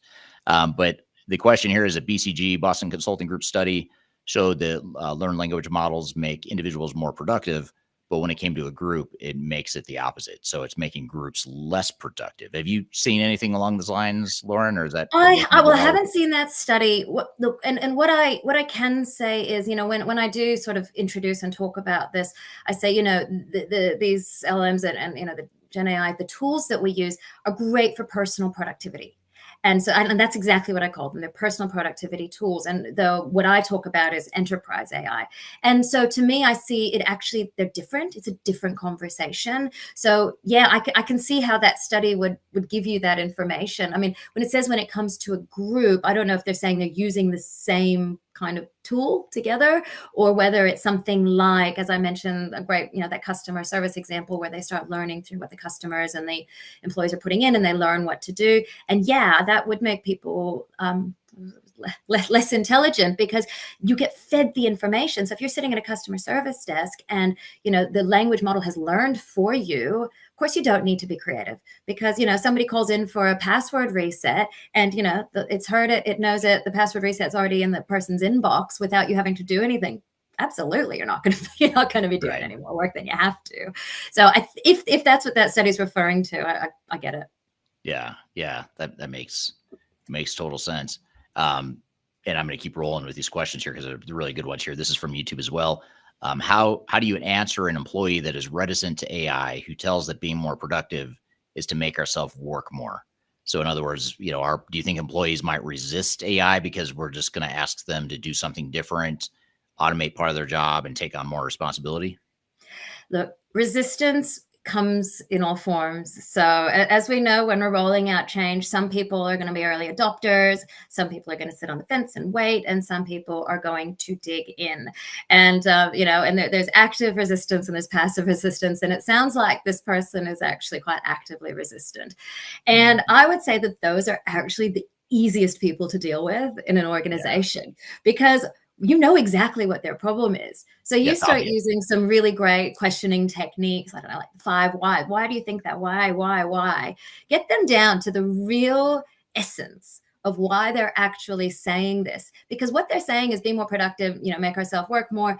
Why do they think that? Because this could be something that is some sort of unconscious bias they've had since they were a child about, the nature of work. Well, that's cool. We can work around that.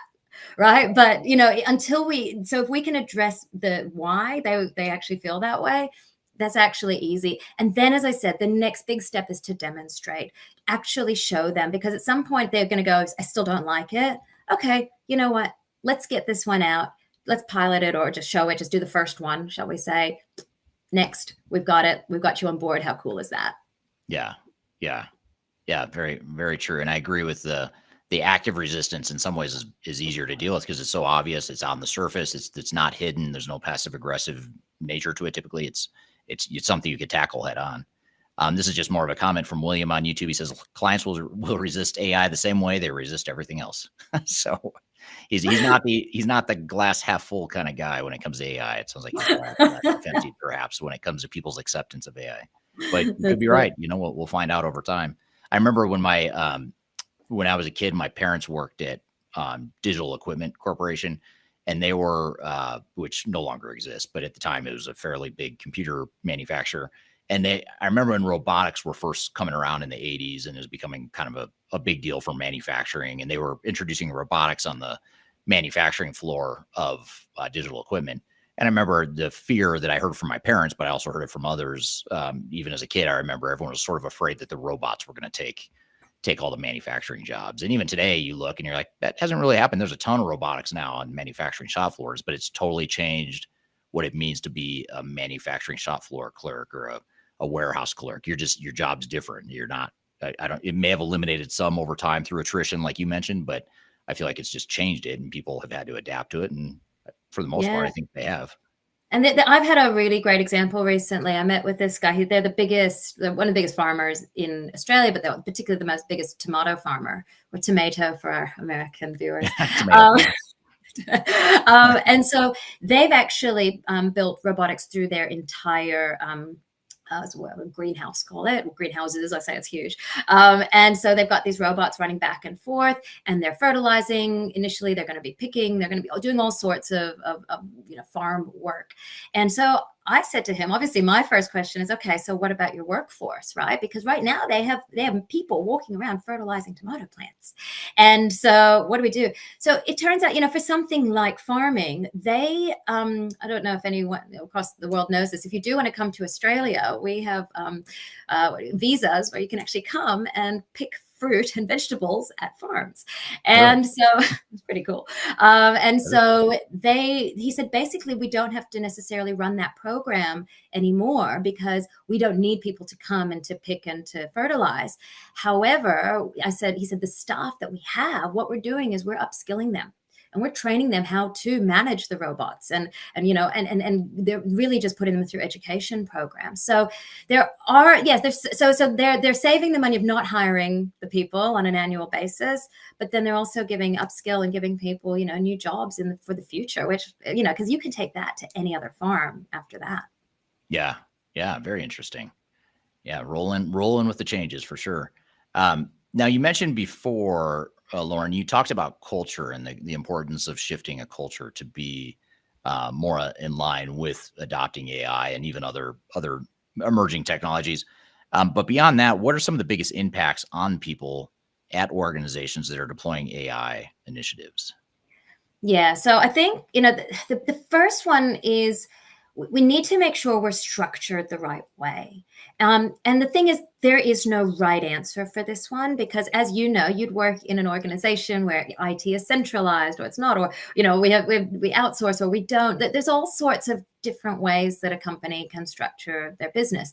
But, there are a few options. And I think, one that works really well is having some sort of an innovation team who sits, who runs that with the data. Like you might already have a data team. And we actually bring some innovation into that. So they're actually responsible for the culture, but also for the data and how we actually roll that out. So having that kind of leadership level that's actually driving that change as far as people impacts, I think that is a really sort of necessary function. So it might not be an individual role, but you might give that as a job to somebody who already exists. So I think that's really big. I think, I suppose so some of the other kind of things that are impacting people. Yeah, I think it's the structures, I think, are the big one, and how we actually work within the organization and with our robots. So mapping that out and understanding what our job role is today and then what our job role is in the future. So we've kind of got two parts of it. One's the management and the delivery. So do we have an in-house team? Do we outsource? All of that sort of thing. But then we've got the people who use it. And what does that mean? And so, so as I said, this is not an isolated thing. We bring HR in for this, because if people's jobs roles are changing, we need to make sure that that's included. And maybe their KPIs need to change as well because of what they're doing differently. So I think, when it comes to people, we have to look at every single impact from every single side as we roll it out. Right. Yeah, absolutely. And, identify what the change impacts are and, how processes are going to look, how exactly they're going to use AI, what they shouldn't do, what are the parameters, to your point earlier. If you've got confidential information or IP, you want to make sure you're not using open AI models for that. So it's just, kind of defining people's jobs, their roles and responsibilities, and setting those expectations. It's really no different. In a lot of ways, it's no different than deploying ERP or CRM or a financial and accounting system. I mean, it's kind of the same thing. It's just different technology. And different it's the same thing, but with nuances, right? And so you have to go, okay, well, I always say, we start with strategy and planning. Okay, that's great. But again, as I've mentioned, how do we choose what we actually going to automate, or what technology are we going to use? Where are we going to find our data? How are we going to structure organization people? How is our adoption going to work? So all of the areas that we look at on any single project. But as we've discussed, we just have some AI nuances that we need to weave through as we roll it out. I'm here with Lauren Ryder discussing artificial intelligence and its impact on business operations and its people. I've got a lot more questions for Lauren, but first we're going to take a quick break. We'll be back with more Transformation Ground Control.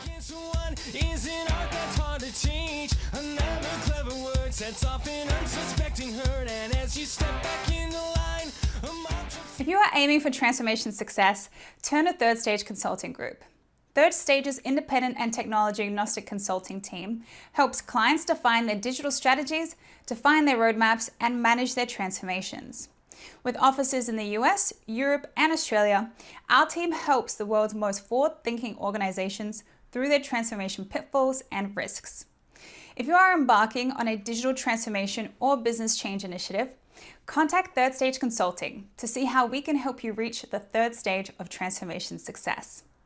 Learn more about us and download independent reports, videos, and other best practices at thirdstage-consulting.com. Are you looking for ways to promote your product or service to enterprise technology decision makers and influencers throughout the world, like the ones who listen to this podcast? Major Tom Productions creates media, events, and influencer marketing for B2B technology providers. Our productions are exciting, educational, disruptive, and effective. Most importantly, they create results. Our content is unlike any other in this industry, engaging, influential, and trusted by technology buyers and influencers throughout the world. Each month, our productions reach hundreds of thousands of targeted buyers and decision makers who trust and engage with our honest and tech-agnostic content.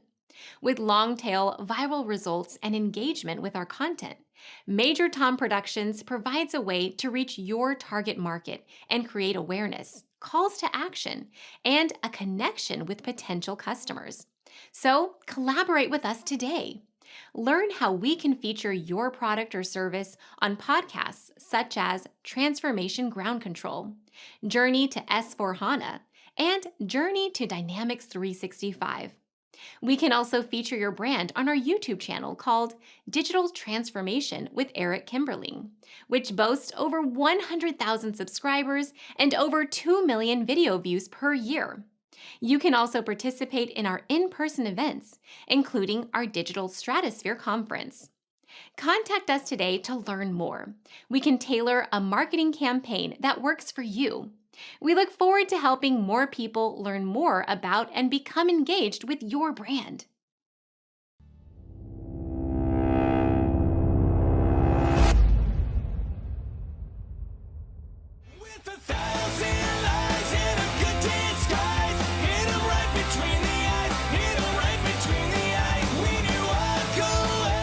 Hello, welcome back to Transformation Ground Control, episode number 167. My name is Eric Kimberling here at Darian Chwialkowski.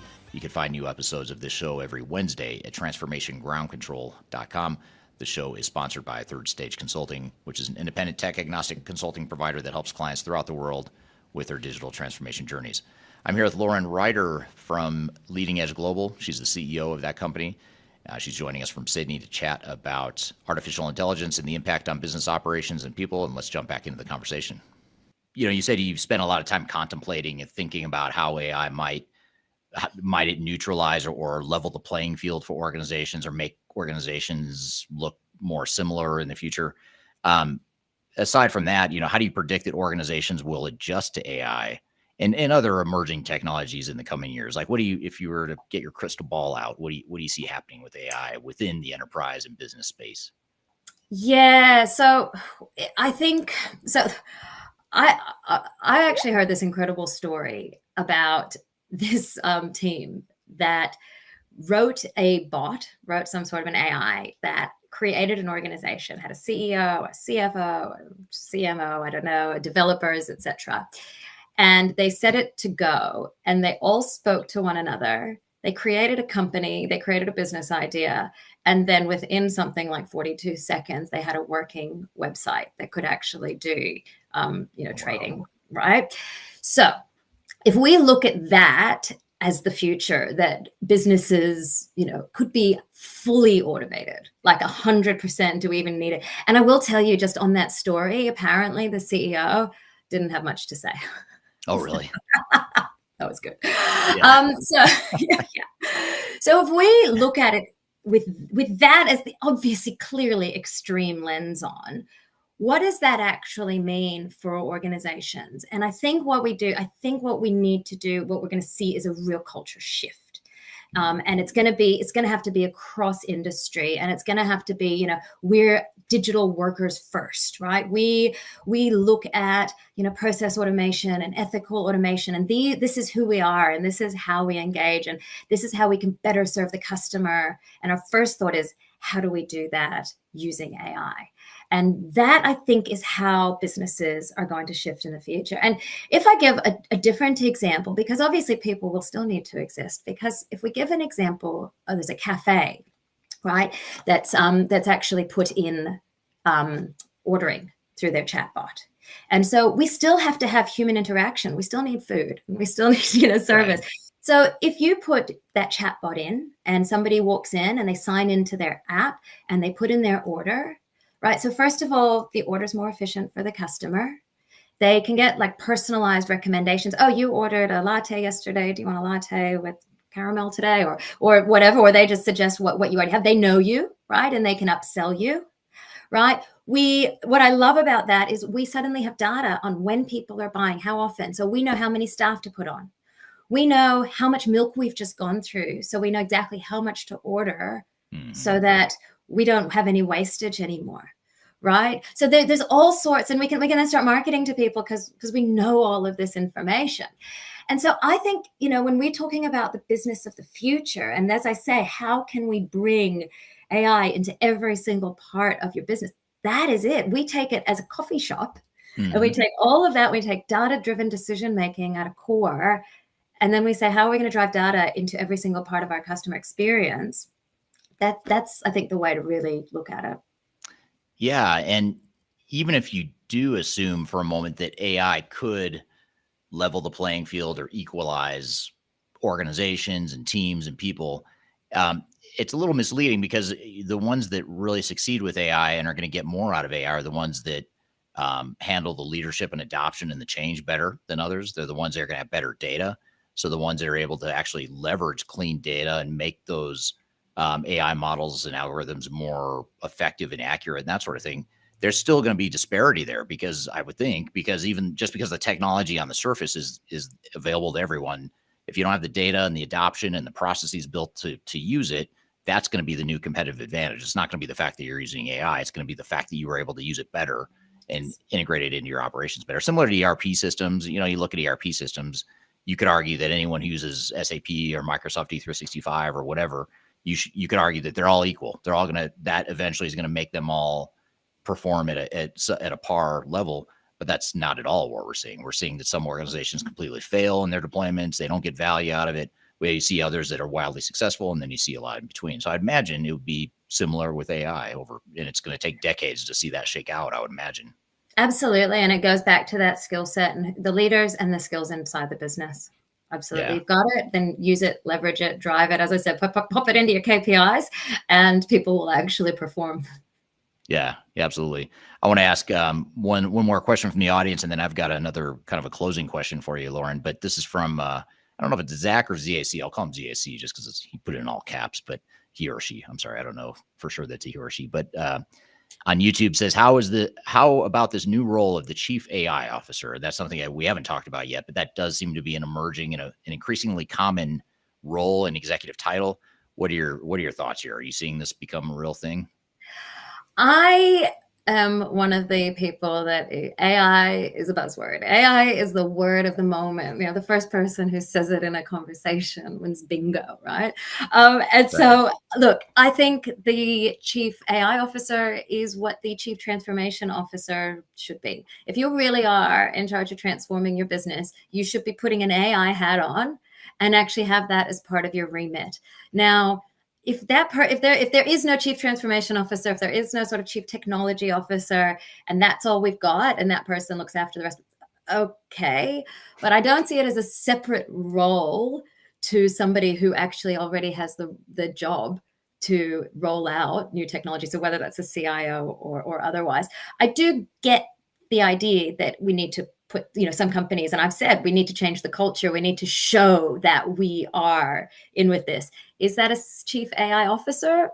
Okay, maybe. I haven't really seen it coming through much yet. But as I said, Australia is often behind. This might be more of an American thing coming through. Yeah, I've seen it intermittently or occasionally, but it does seem like it's becoming more common. But I tend to agree with you. I mean, it's sort of like if you had a chief cloud officer right now. Okay, maybe, but like in 5 years, we're not going to be talking about the cloud, not because the cloud's not relevant, but just because that's just the way it is. I mean, we're all in the cloud, so big deal. Yeah. You know, we're done migrating to the cloud. Now it's just about technology and general transformation and stuff. So that's right. Yeah. I mean, look, if it's the way that a business needs to spotlight that this is important to us by putting a person in that role, well, then, more power to them, and maybe that will help. But I don't see it as a long-term solution. Maybe it is. Yeah. Yeah. And I'll share this comment before I ask you my last question, just mainly to get you motivated and psyched to answer my last question here. But this is from John on YouTube. Says, double down on purpose and people. The technology is an enabler. Building and sustaining organizational capability is the key. Very well captured, Lauren. So I think it's safe to say John is a fan of this conversation with you, Lauren. So thank you for that. So, and then actually I have to share this too, even though I keep saying it's the last one. This is from John as well. Chief Happy Officer, latest CXO. So that is not a bad idea. Yes, I love that one. Isn't that what we're trying to do? We're trying to get happy employees and happy customers. I mean, that's the hallmark of a great business. And so, yeah, Chief Happy Officer. That means we automate everything. Go for it. Exactly. Love it. So just to sort of bring this all full circle and put a bow on it, what are your recommendations in sort of first steps for an organization or a team that's thinking about AI, or they're not sure how to get started?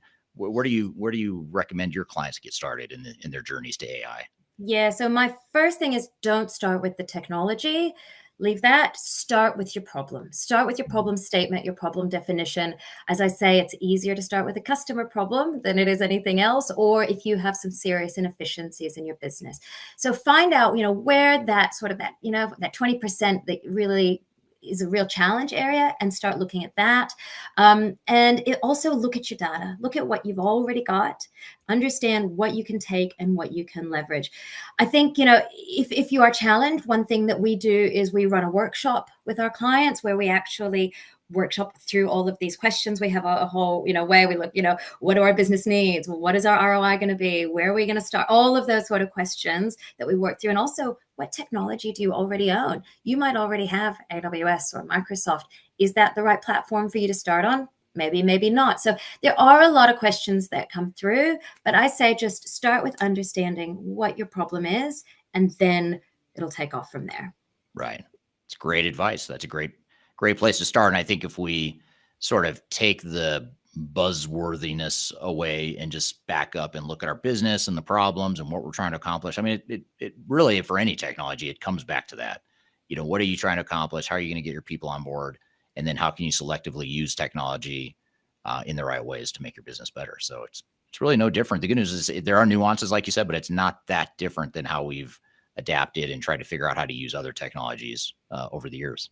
So that's very cool. So tell us the best way to learn about you. I'm going to share on the screen here. I'll share a QR code that'll take you to Lauren's company's website. But what are the best ways to connect with you personally on social media, or what's your preference? Sure. So find me on LinkedIn. That is my prime platform. We do have some others, but that's where you're going to find me. So just look up Lauren Ryder and go ahead and connect. Would love to have a chat and continue the conversation. Yeah, absolutely. And it's Ryder, Ryder too. If you look her up, make sure you spell Lauren's Lauren and Ryder's Ryder. Just make sure you get the right Lauren Ryder, based out of Sydney, Australia. So, well, great. Well, thanks for being here, Lauren. This was a great conversation. Super fun. You're a great guest. You're an even better podcast host. So do check out her podcast. When you get a chance on Apple Podcast, YouTube, etc. Love to have you back again and continue this conversation, because we could have gone for hours longer. So thank you for being here. Thanks so much for having me. Thank you, Lauren. Great stuff. Appreciate having you on the show and hope to have you on again soon.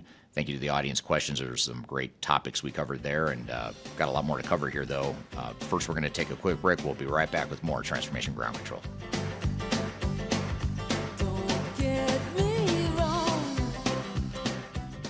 My name is Eric Kimberling, and I'm the CEO and founder of Third Stage Consulting. Before we dive too far into today's content, I want to invite you to learn a little bit more about Third Stage Consulting, who we are and what we do. We help clients through their entire digital transformation life cycles, beginning with digital strategy, software evaluation and selection, all the way through and including implementation planning, implementation readiness, and the actual implementation itself. We're technology agnostic, so we only represent our clients' best interests. We do not represent software vendors.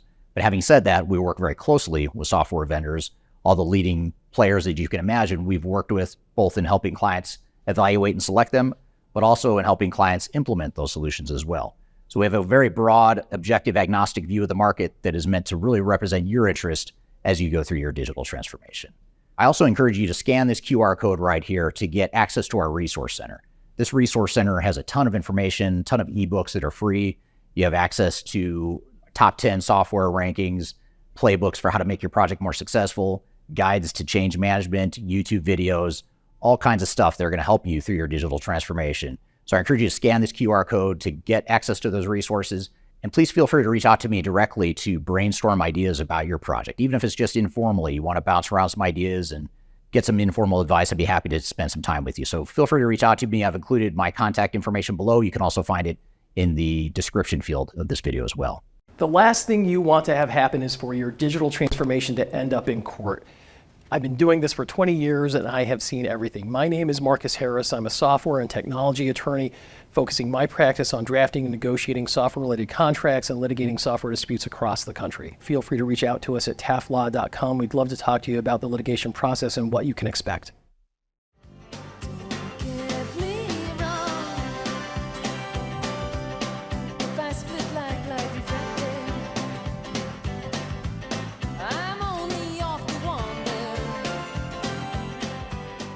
Hello and welcome back to Transformation Ground Control, episode number 167.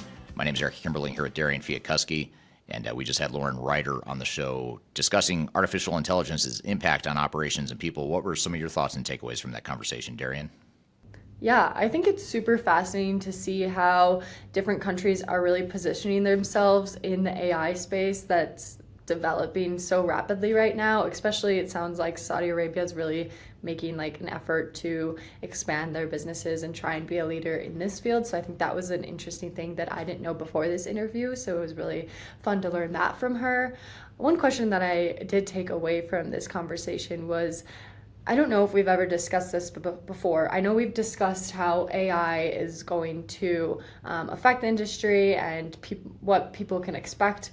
I know Lauren kind of touched on this, but how do you see the role of employees evolving, and what skills do you think employees will become more important for employees or valuable for employees in the future with an AI-driven workplace? Yeah, great question. I think first and foremost, the data science discipline will become more and more prevalent.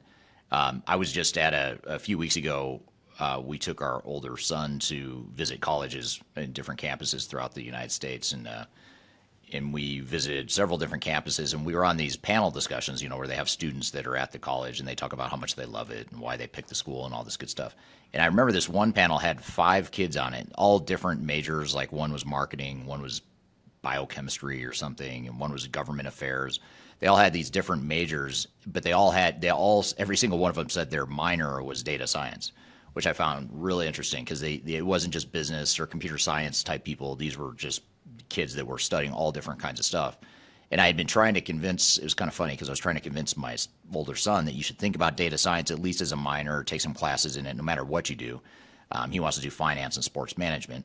And I said, well, even with that, you should still know data science, especially sports management, because if you're going to, manage a professional team or be involved in professional sports, data is a big deal, and that whole Moneyball movement in sports and analyzing data and understand who the up and coming players are, or whatever, you're increasing your odds to win. And he said, no, I don't need data science. It's not, no one really studies that. So it was nice to go to this panel and have all 5 kids on this panel all say they're minoring in data science. So I think he's starting to soften up a bit. But the reason I bring it up is I think that is an area that, and I'm not just saying this because my son listens to the podcast, because he doesn't listen to the podcast, but if he did, I would say the same thing, which is, data science is a really important area to be in. So I think that's the biggest thing, is that it's going to require a knowledge and understanding of data science. And it's also going to, I think, create a higher level, strategic level of thinking that a lot of employees don't have right now. If you think about time that the average employee spends looking for information or doing something manual, that in the future will be automated or become part of an AI model. That's going to change to where now, instead of looking for data or manipulating data, now I'm going to think more. I'm going to use the data that's been given to me by AI, and I'm going to make decisions, or I'm going to think more strategically. So I think it's going to change jobs quite a bit, not just in terms of the skills you need in data science, but also just the strategic thinking skill set's going to become even more important. Yeah, that's definitely interesting. I think those kids on the panel you definitely deserve to give them a little fist bump or something for that dad win there. Yes, total win, total dad win. Yeah, that's pretty awesome.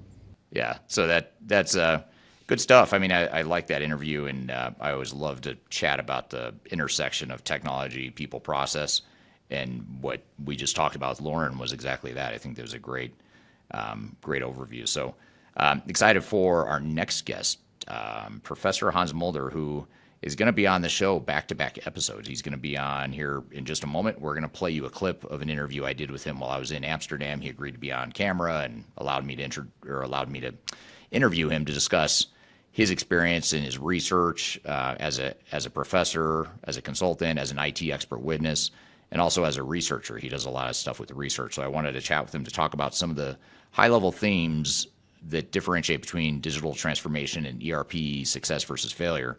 And this is meant to be a prelude to a deeper dive conversation we're going to have live on this podcast next week. He's going to join as sort of the primary guest, and we're going to spend more time talking next week. But in the meantime, we thought we'd play you this clip because it's a good overview, and it would be a good preview for some of the stuff we'll get into next time, because I love the study and the data behind why projects succeed versus fail, and he's got a lot of good case studies and data to go with there. So we're going to take a quick break. When we come back, we'll bring on Professor Hans Mulder, Dr. Hans Mulder, who is a professor, will be on the show here in just a moment. So be sure to stick around. We'll be right back with more Transformation Ground Control.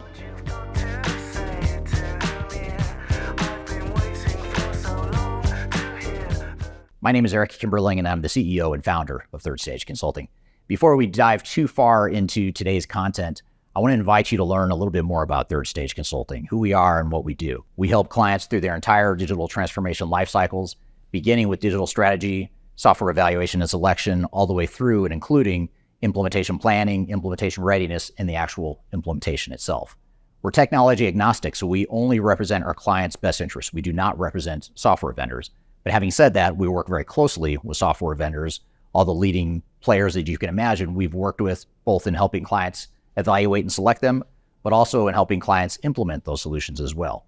So we have a very broad, objective, agnostic view of the market that is meant to really represent your interest as you go through your digital transformation.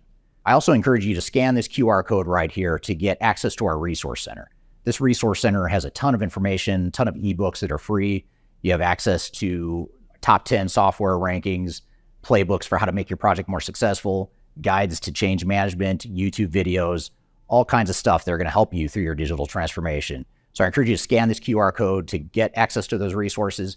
And please feel free to reach out to me directly to brainstorm ideas about your project. Even if it's just informally, you want to bounce around some ideas and get some informal advice, I'd be happy to spend some time with you. So feel free to reach out to me. I've included my contact information below. You can also find it in the description field of this video as well.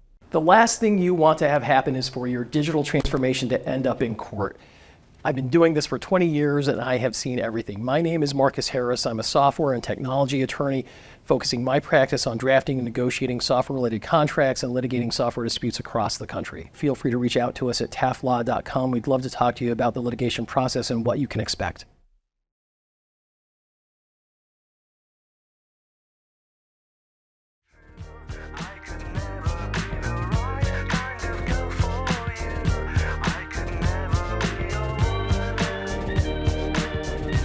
Hello, welcome back to Transformation Ground Control, episode number 167. My name is Eric Kimberling here with Darian, Chwialkowski. You can find new episodes of the show every Wednesday at transformationgroundcontrol.com. You can also view past episodes of this show at transformationgroundcontrol.com. The show is produced by Major Tom Productions and sponsored by Third Stage Consulting. So I'm excited for our next guest on the show, Professor Hans Mulder, who is a professor at University of Antwerp. I got a chance to meet him while I was in Amsterdam a few weeks ago. And we had a great conversation that we caught on camera where I asked him a bunch of questions about ERP success versus failure and what some of his research shows along those lines. So with that being said, let's roll the clip of my interview with Dr. Hans Mulder. So I'm here with Professor Hans Mullen to discuss the million-dollar question, which is why do some digital transformations succeed and why do some fail? And Professor, first of all, thank you for joining today. Thank you very much for inviting me, Eric.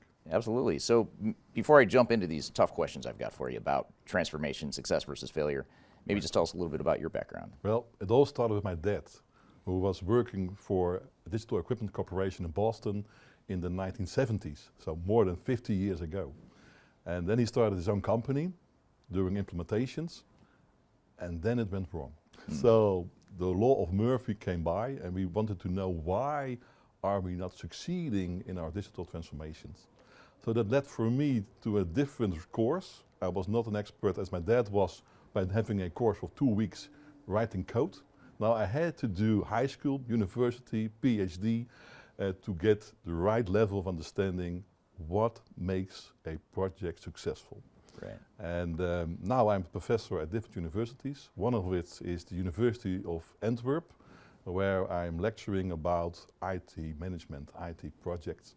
And I'm also doing work for the courts as expert for the courts. And then the courts expert has to say this is a good or a not so good project. And that's a hard question. That's a million-dollar question indeed, Eric.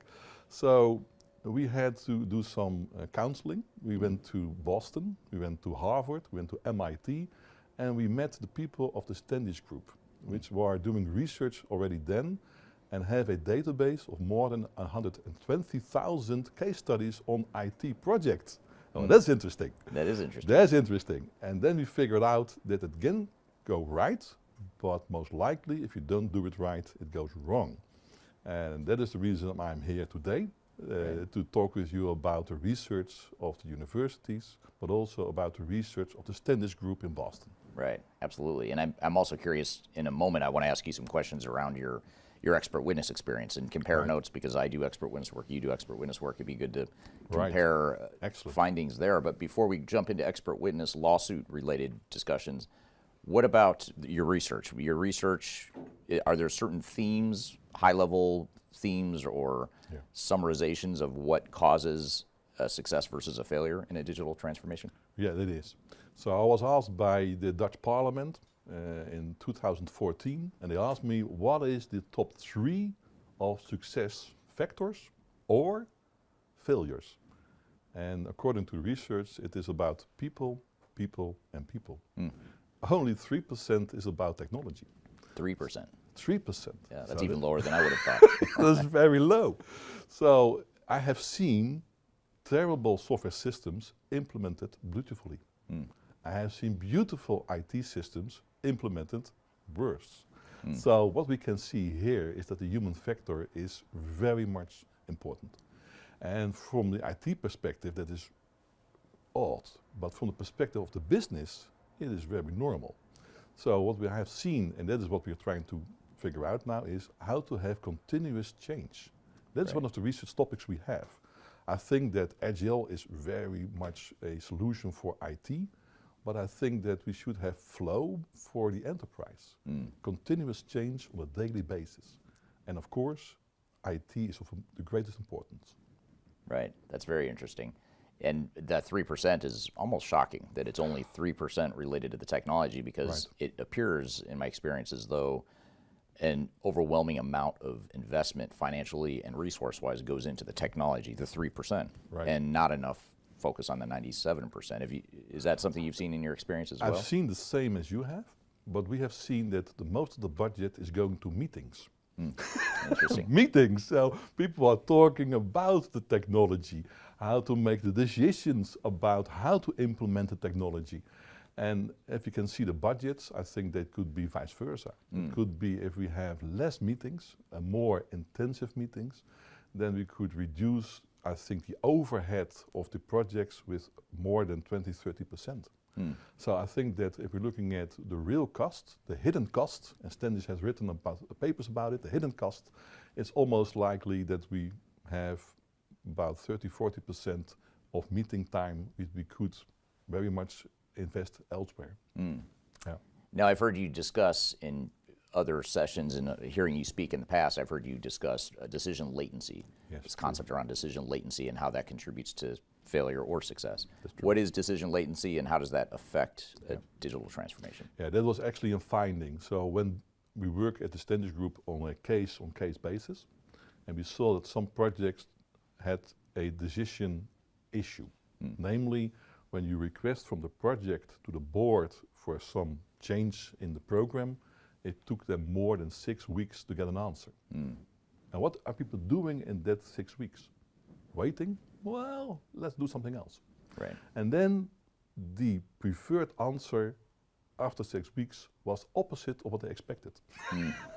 So they had to reverse all the decisions that were taken in the last 6 weeks, and it became worse and worse and worse. So we saw that decision latency is actually not about the quality of the decision, but the timing of the decision. And we're looking at sports, you can see the same in sports.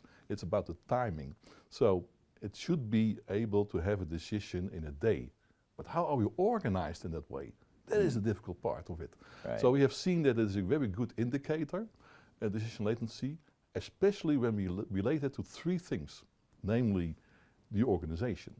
We talk about the good organization which is able to adapt to the change. We have the good team, which are the real working horses. They're working to make the change happen from the good team. But actually there's a 3rd independent factor, which we call the good sponsor. And the good sponsor is not overseeing, but is inspiring, is daydreaming, is articulating the vision, is making the organization as a soul, seeing what are we going to do? What is the real necessity of this project? And we have seen that decision latency is an indicator. If the decision latency takes more than 2, 3, 4 weeks to get an answer from those 3 bodies, well, then actually the chances are very low. Right. So there are indicators. And it also leads me to another thing which is nice of research. If you have a database of 120,000 case studies, and you tell me I'm going to start this project, then I'm going to figure out what are your dimensions. Well, I have a team of 50 people. So I'm looking in the database. Give me all the projects of 50 people. You're working internationally. Give me all the projects which are international. I'm working in manufacturing. Okay, so there's 3,127 projects, they are lookalikes of your ideas. Do you want to know your chances? What are your odds? Well, your odds are about that you're going to fail for 44%. What should we change in our plan to increase our chances? So that is why I'm very much interested in the statistics. Right. Because, of course, we have lies, big lies and statistics.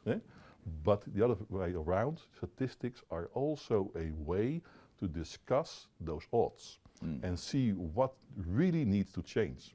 And what we have seen is you don't have to change the spreadsheet. You have to improve the skills. You have to improve the skills of the good sponsor, the good skills of the team, and the skills of the organization. That are the things which works fine. So it is not that you can start from day one with a skilled team. The team has to know each other, how to work, how to behave. Right. And that's what we call emotional maturity. So when looking at this kind of data, we are not going to talk only about what is your business case, what is your spreadsheet. I want to know you. How do you are fitting in the project? Do you know each other's first name? No, we never worked before. Okay, that's right. But then I don't want to have results in one day. I have to wait a little bit more that you get acquainted to each other. So we have seen that that way of doing research is very valuable, but most of the time we're looking at the project results and we have to look at the skills of the people. Interesting. So what is the overall failure rate in your 120,000 case studies that you've been tracking over the years? Yeah. What percentage could we expect to succeed or fail? That's very interesting because there is no one answer. We have 3 categories. One is we call project successful. And most of the time we had the PMI definition, the Project Management Institute definition, which was on time, on budget, on target. Right. And what does on target mean? Well, what we said before the start. Before we started, we said this is our target. But what does it mean if you deliver after 3-4 years? Do you still want to be on target because then you are delivering the things from the past? Right. So as a standards group, we were not convinced that successful is on target, on budget, and on time. We think it should be on time. I also think that it should be on budget, but it should be satisfactory. And that means we are measuring the start of the project, we're going to measure the adoption. And how many organizations are doing benefit tracking? Well, we have discussed it, of course, we have seen it. Only 13% of the organizations do benefit tracking. So we don't learn from the results, even successful projects, because we don't do the retrospective after a couple of years. So what we have seen is, if we're looking at the modern definition of success, it should not be measured in advance, but measured by the value you create for your customers, for your employees, and for your partners, and for the organization. Then we have a second category, which is called challenged. And most likely somebody is not happy. Right. And what we can see on challenged is that it is also very much depending on the size. How smaller the project, the less challenged it is. But that's very normal, because if you have a project of 3 months, the world doesn't change that much compared to 3 years. Right. So the less the smaller the project, the better results on challenged. And then we had the third definition, which is failed. And I also learned at university that failed is, this code is not okay. We are not delivered anything. But Standish learned, and I've seen it before, failed is not being used. And now the question you said, what are the results? If your project takes more than $10 million of labor cost, the chances of failure are 44%. Wow. Interesting. 44%. Wow. And I'm lecturing my students to learn and to be very tough on their, but 44% stable. Right. Not just this year, but also 25 years ago, it was 44%. We're here having a conversation with Dr. Hans Mulder from University of Antwerp. We're talking about the differences between ERP success versus failure and what his research shows. We've got a lot more to cover. We'll be right back with more Transformation Ground Control.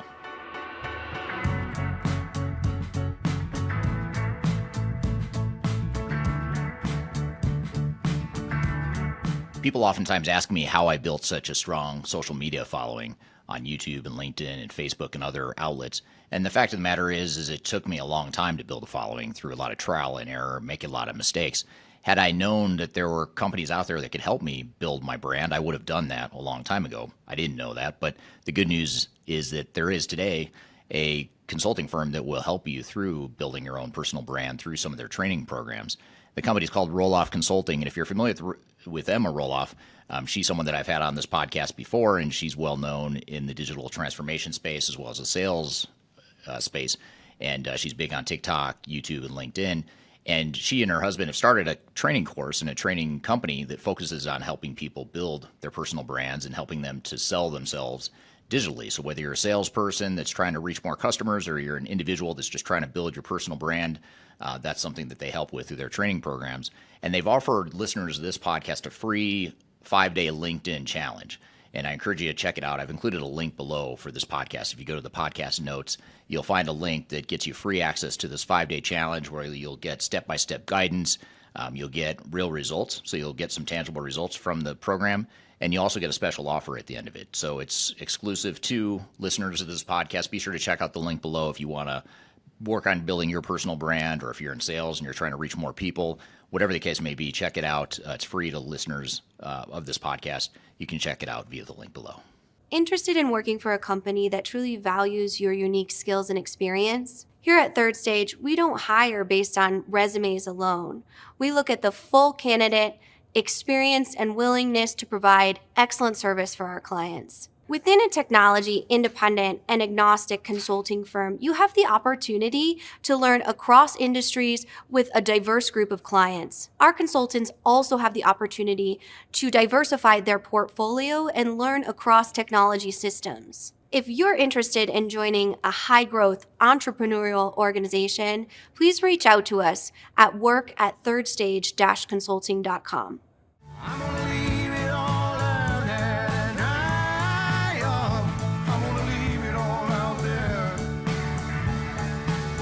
Hello, welcome back to Transformation Ground Control, episode number 167. My name is Eric Kimberling. I'm here with Darian Chwialkowski. You can find new episodes every Wednesday at transformationgroundcontrol.com. I'm here with, or playing a clip with Professor Hans Mulder talking about ERP success versus failure. Let's jump back into the conversation. With as much that has changed with cloud, AI, Agile, the movement to Agile, faster implementations, the number still isn't changing despite things that sound like they should be helping projects succeed. So 44% fit into that third category of failure. What percent fall into the category of success? You had the middle one, which is the challenged, and then you had the success. Success could be around 5 to 10%. 5 to 10%. So it's successful. On the modern definition of satisfactory. Okay. If you say on target, well, it could be a little bit higher. Right. But it's useless. Right. You can be on time, on budget, but not deliver business value. Yeah. Right. So what you're saying is it's actually the failure rate, you could argue, is actually higher in some ways than the 44%, because 44% is clearly a failure. But then you have the challenge projects, and that seems like that would be the real, the bigger, even bigger risk than a failure. And it is because we are measuring project cost. So we are giving a compliment to the project leader if it is within budget. But suppose the budget is 10% overrun, 10% overrun, then it will be a failure or a challenge one. Right. However, the 10% extra budget creates 100% more value. Right. How would you consider that? Yeah. Right. That's great. Right. Go on. Right. Exactly. So it is very hard to have the definitions operationalized. Right. So if you're asking, is this project successful? And I'm going to call, and I'm calling the IT director. Yes, it was on target. We delivered all functionalities. And I'm going to call the finance department. Yes, it was on budget. And then I'm calling the employees, and they say, we don't work with it. What would be then the definition of this project? Would it be successful because it was on target, because it was on budget, but we don't use it? Well, we call that a failed project. So then you can see how difficult it is, because it is not that easy to establish a common ground on what is a success, what is a failure. I consider 10% more budget and delivering 100% value a success. Yeah, absolutely. So that is the thing how we are working with it. So it is not like we are doing surveys at the Standards Group, we are doing case study research, but a lot of them. Right. A lot of them. That's very interesting. Yeah. So why do you think then the 44% has not changed in recent years? Yes, and that is remarkable from the data. We are not stable also in our ambitions. So we have two laws. You have the law of more. Each 1.5 years we can do double of work without increasing the cost of the IT. And then we have another law, the law of Murphy. When it can go wrong, it will go wrong. So by doing more and more and more each year, having higher ambitions, we are also not improving our failure rates. So when we started doing the collection of data, it was 1994, we were looking at internal IT departments, projects, doing a, let's say, transition from one system to another. And that is difficult enough in the 1990s. But now we are looking at total transformation, not of your enterprise, but of your entire value stream. So it is not just you who are organizing and reorganizing, also your partners, also your customers. And that means that the law of more is making more, let's say, difficulties. Interesting. And so we are improving. That is the difficult part. We are improving. And when we see where are we improving, well, actually when we're doing no projects, that's odd. If you are changing each day by day, you don't have a failure because it's adopted. Right. There is no failure. It's more organic. It's not, organic. Right. So we try to figure out another approach, which is not the waterfall approach or the agile approach, but a flow approach. Could we do without projects? Could we have a no project-based approach? Could we have an anti-project-based approach? Because we only want to have projects when they are the only way to transform. And you need projects. We are convinced of that. You need projects. But nowadays, everything is a project. And we have not only agile, we have even a scaled agile framework. And everything becomes a project. And I think that does not need it. We need projects, but not too many projects. And only projects which are not capable of being executed otherwise. Right. So you also talked about executive sponsor, and the Right. executive sponsorship Yes. is a key root cause of success versus failure. True. What does executive sponsorship mean to you, and in your research, what has constituted an effective executive sponsor? Yeah, well, that's interesting. We had a master class for the Harvard Medical School, and we were asking who is the executive sponsor. Well, it was not in the room. And then we asked, how much time does the executive sponsor has to be a sponsor of the project? And we were guessing, well, that could be a couple of days perhaps per month. Well, that's a couple of hours per month. That is the time available for the executive sponsor to guide the transition, a business transition actually, and that led to the conclusion, where are the books? We do have books about good project leaders, but we don't have any books about how becoming a good sponsor. So, and I think that a good sponsor should be coached. So if you are the project leader, you should coach your executive sponsor. And that can only be done in a couple of hours. So you have to figure out, how can I communicate with my sponsor? And how can the sponsor communicate with us? And seeing where are the roadblocks on the way. How can we have another way around it, for instance? Because it is business oriented. It's not about the technology choices. Right. You don't want to have a super project leader. The executive sponsor actually is responsible for the business adoption, for aligning with strategy, or even adopting the strategy to the new opportunities they are creating during the project. So we have seen that that is a really interesting part, and it is the most independent variable we have. So we can see that the project team is in place, the organization is there, but we are still figuring out what is the role of the executive sponsor. And we can see beautiful examples, like how it does work and how it operationalizes. We also have done the skill set. What are the skill sets for executive sponsor? And they should be very articulated. So they should be able to communicate a kind of vision. And that has to be done not on a technical basis, like the project should be within 1 million and within 1 month. No, they should have a visionary approach, inspiring. So the Standish Group take examples from the American presidents, and they were looking at the speeches of Ronald Reagan and John F. Kennedy. And putting a man on the moon is few words, but actually the vision, the articulation is very concrete. So we think that we can learn a lot from leadership, and we should implement that in our projects by having an executive sponsor. That's very interesting. And I love the comparison to the man on the moon vision, because for a lot of organizations, it's like putting a man on the moon. The transformation that we are about to go through is almost like putting a man on the moon. We're going to standardize operations, we're going to enter new markets, we're going to do something big and audacious and difficult and risky. And so I think it's an underrated part of digital transformation is that executive sponsorship piece of it.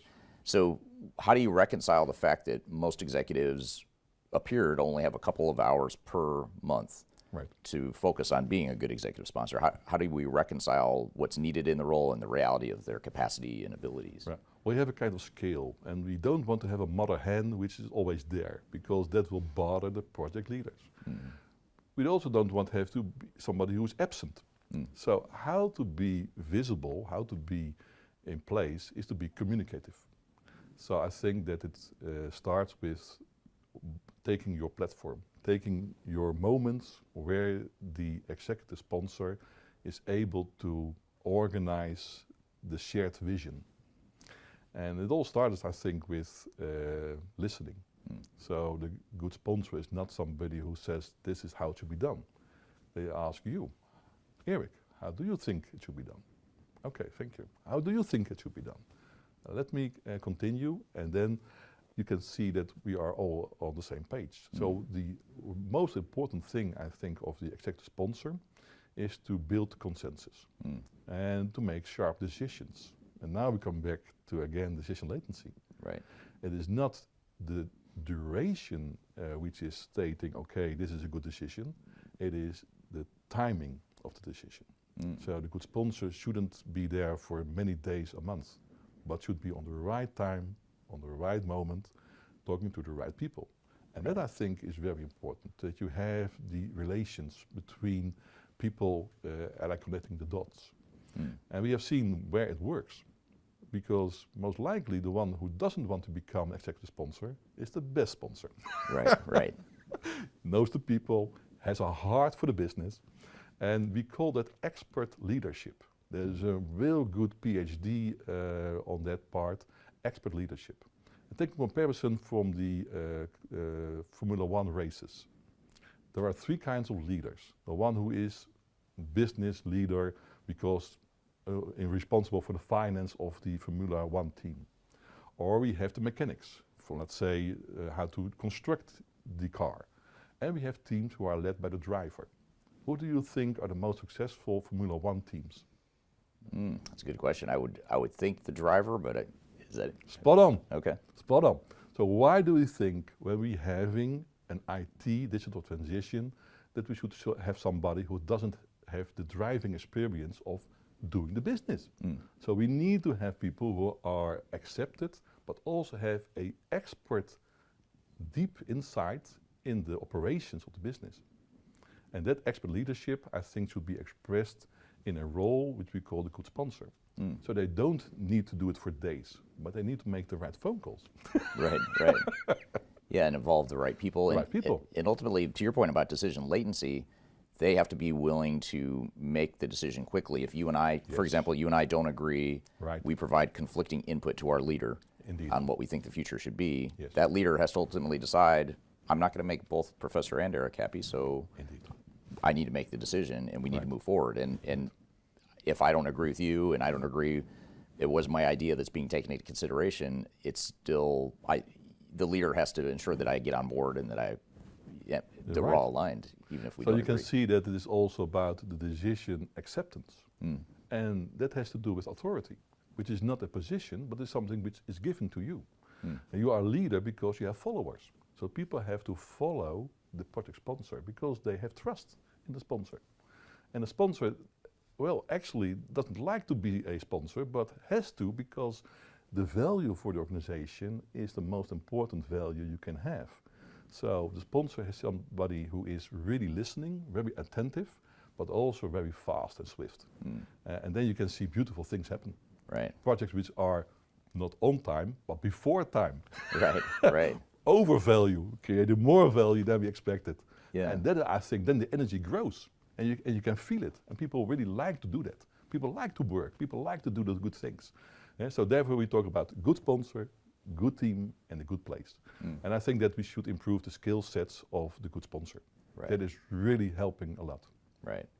So you also mentioned that you're an expert witness, and that's a common trait that you and I have. We both testify in courts and analyze failures.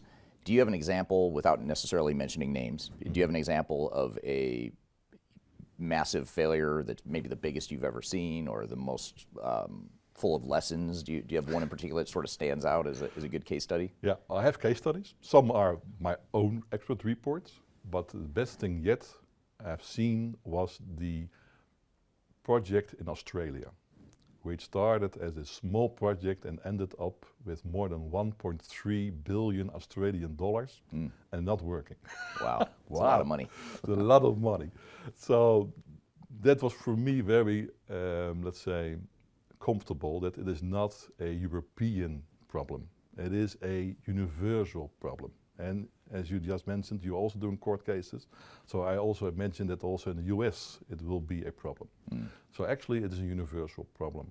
And there are a couple of reasons why I think it's so hard to do the projects. And it is, again, about the human factor, but also about overestimating your own competences and underestimating the complexities of what we are doing. And if we have a more realistic approach, then we see the chances going the right way. So for me, it's always about the blue skies in the beginning. People are saying, well, the technology will help us and we can do it. And at the end, it will lead to a court case. And I think that is because of the emotional maturity is not that well developed. The emotional maturity should be, we are doing a project because there is no other way to do the change. If we could do it in our daily work, we shouldn't have a project.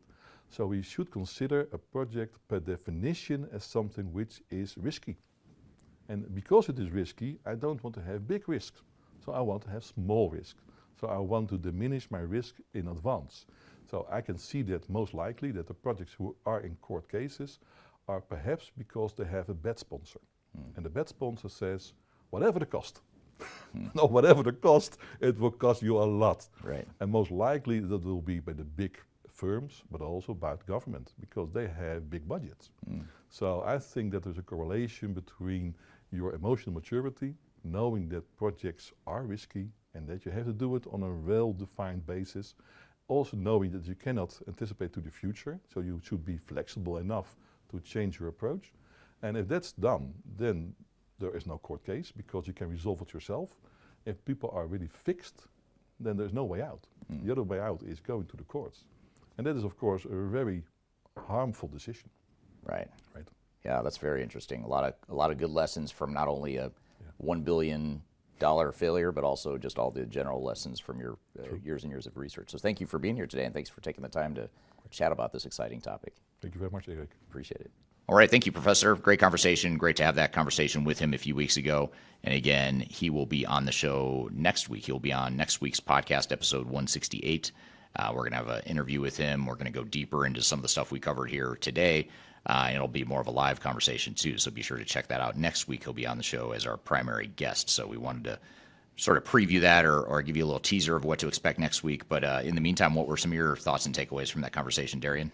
Yeah, I think overall he's just a super knowledgeable and interesting guy. I think he has a lot of expertise in this space, and I think it'll be really interesting to dive into what research he has done and what he has found in that research next week. So I think we should give our guests a little sneak peek at some of the questions that we're going to be asking him so they know what to expect next week. Yeah. And in addition to any audience questions that might come out of the conversation, which that's always hard to predict, that's always the wild card in the conversation. But I do have some things I want to make sure I ask him. I was going to ask him about just in general what some of the research and data shows from his research. I know we talked a little bit about it in that clip we just played, but I want to go deeper into that. I want to talk about some of the biggest findings from the research, biggest findings and themes. I'm also going to talk about this concept that he brings up often in his research called decision latency, which is basically how quickly organizations make decisions, and he alluded to that in the clip we just played, I believe. And I want to dive further into that decision latency concept because I think that's one of those intangible things that organizations don't think about what the impact is on organizations or the overall project. Just getting into general stats around success versus failure and some of the trends and patterns that he sees that drive those variables. That's really where I want to dive into next week and really unpack that. And then, of course, audience questions as well. I want to get to that and see what questions they have, too. So those are some of the things we'll cover next week with him on the show. Yeah, I think that'll be super good. I think it'll create a lot of questions from the audience, but also we might even be left with more questions after hearing all of his expertise. Yeah, that's usually what happens. The guest leaves, and the minute the guest leaves, I have 10 more questions that I forgot to ask. So that's why we try to have guests on multiple times sometimes to have them come back and cover more stuff. So it'll be a good show. Be sure to stick around or check it out next week. Next Wednesday, new episode will come out, episode 168. Will feature Hans Mulder. And we have a lot of different guests coming up throughout the season here on Transformation Ground Control. After Dr. Mulder is on as a guest, we'll have Lessons from an Expert Witness with Dr. Scott Janke from the Third Stage Consulting team. So I'm going to be outgunned 2 weeks in a row with doctors on the show. And then we'll talk about Intro to Smart Factories. We'll talk about Industry 4.0 with Walker Reynolds. Change leadership, platform as a service, and software integration. A lot of different topics we're going to cover here in the coming weeks on Transformation Ground Control. So be sure to stick around and check out new episodes every Wednesday by going to transformationgroundcontrol.com. You can also view all the past episodes and sort of search through and see what topics are of interest to you and go watch and listen to whatever episodes strike your fancy. So be sure to check it out at Transformation Ground Control. In the meantime, hope you all have a great week. Thank you for your time and great questions here today. Thank you, Darian, for hosting as always. And we will see you next week on Transformation Ground Control. Take care.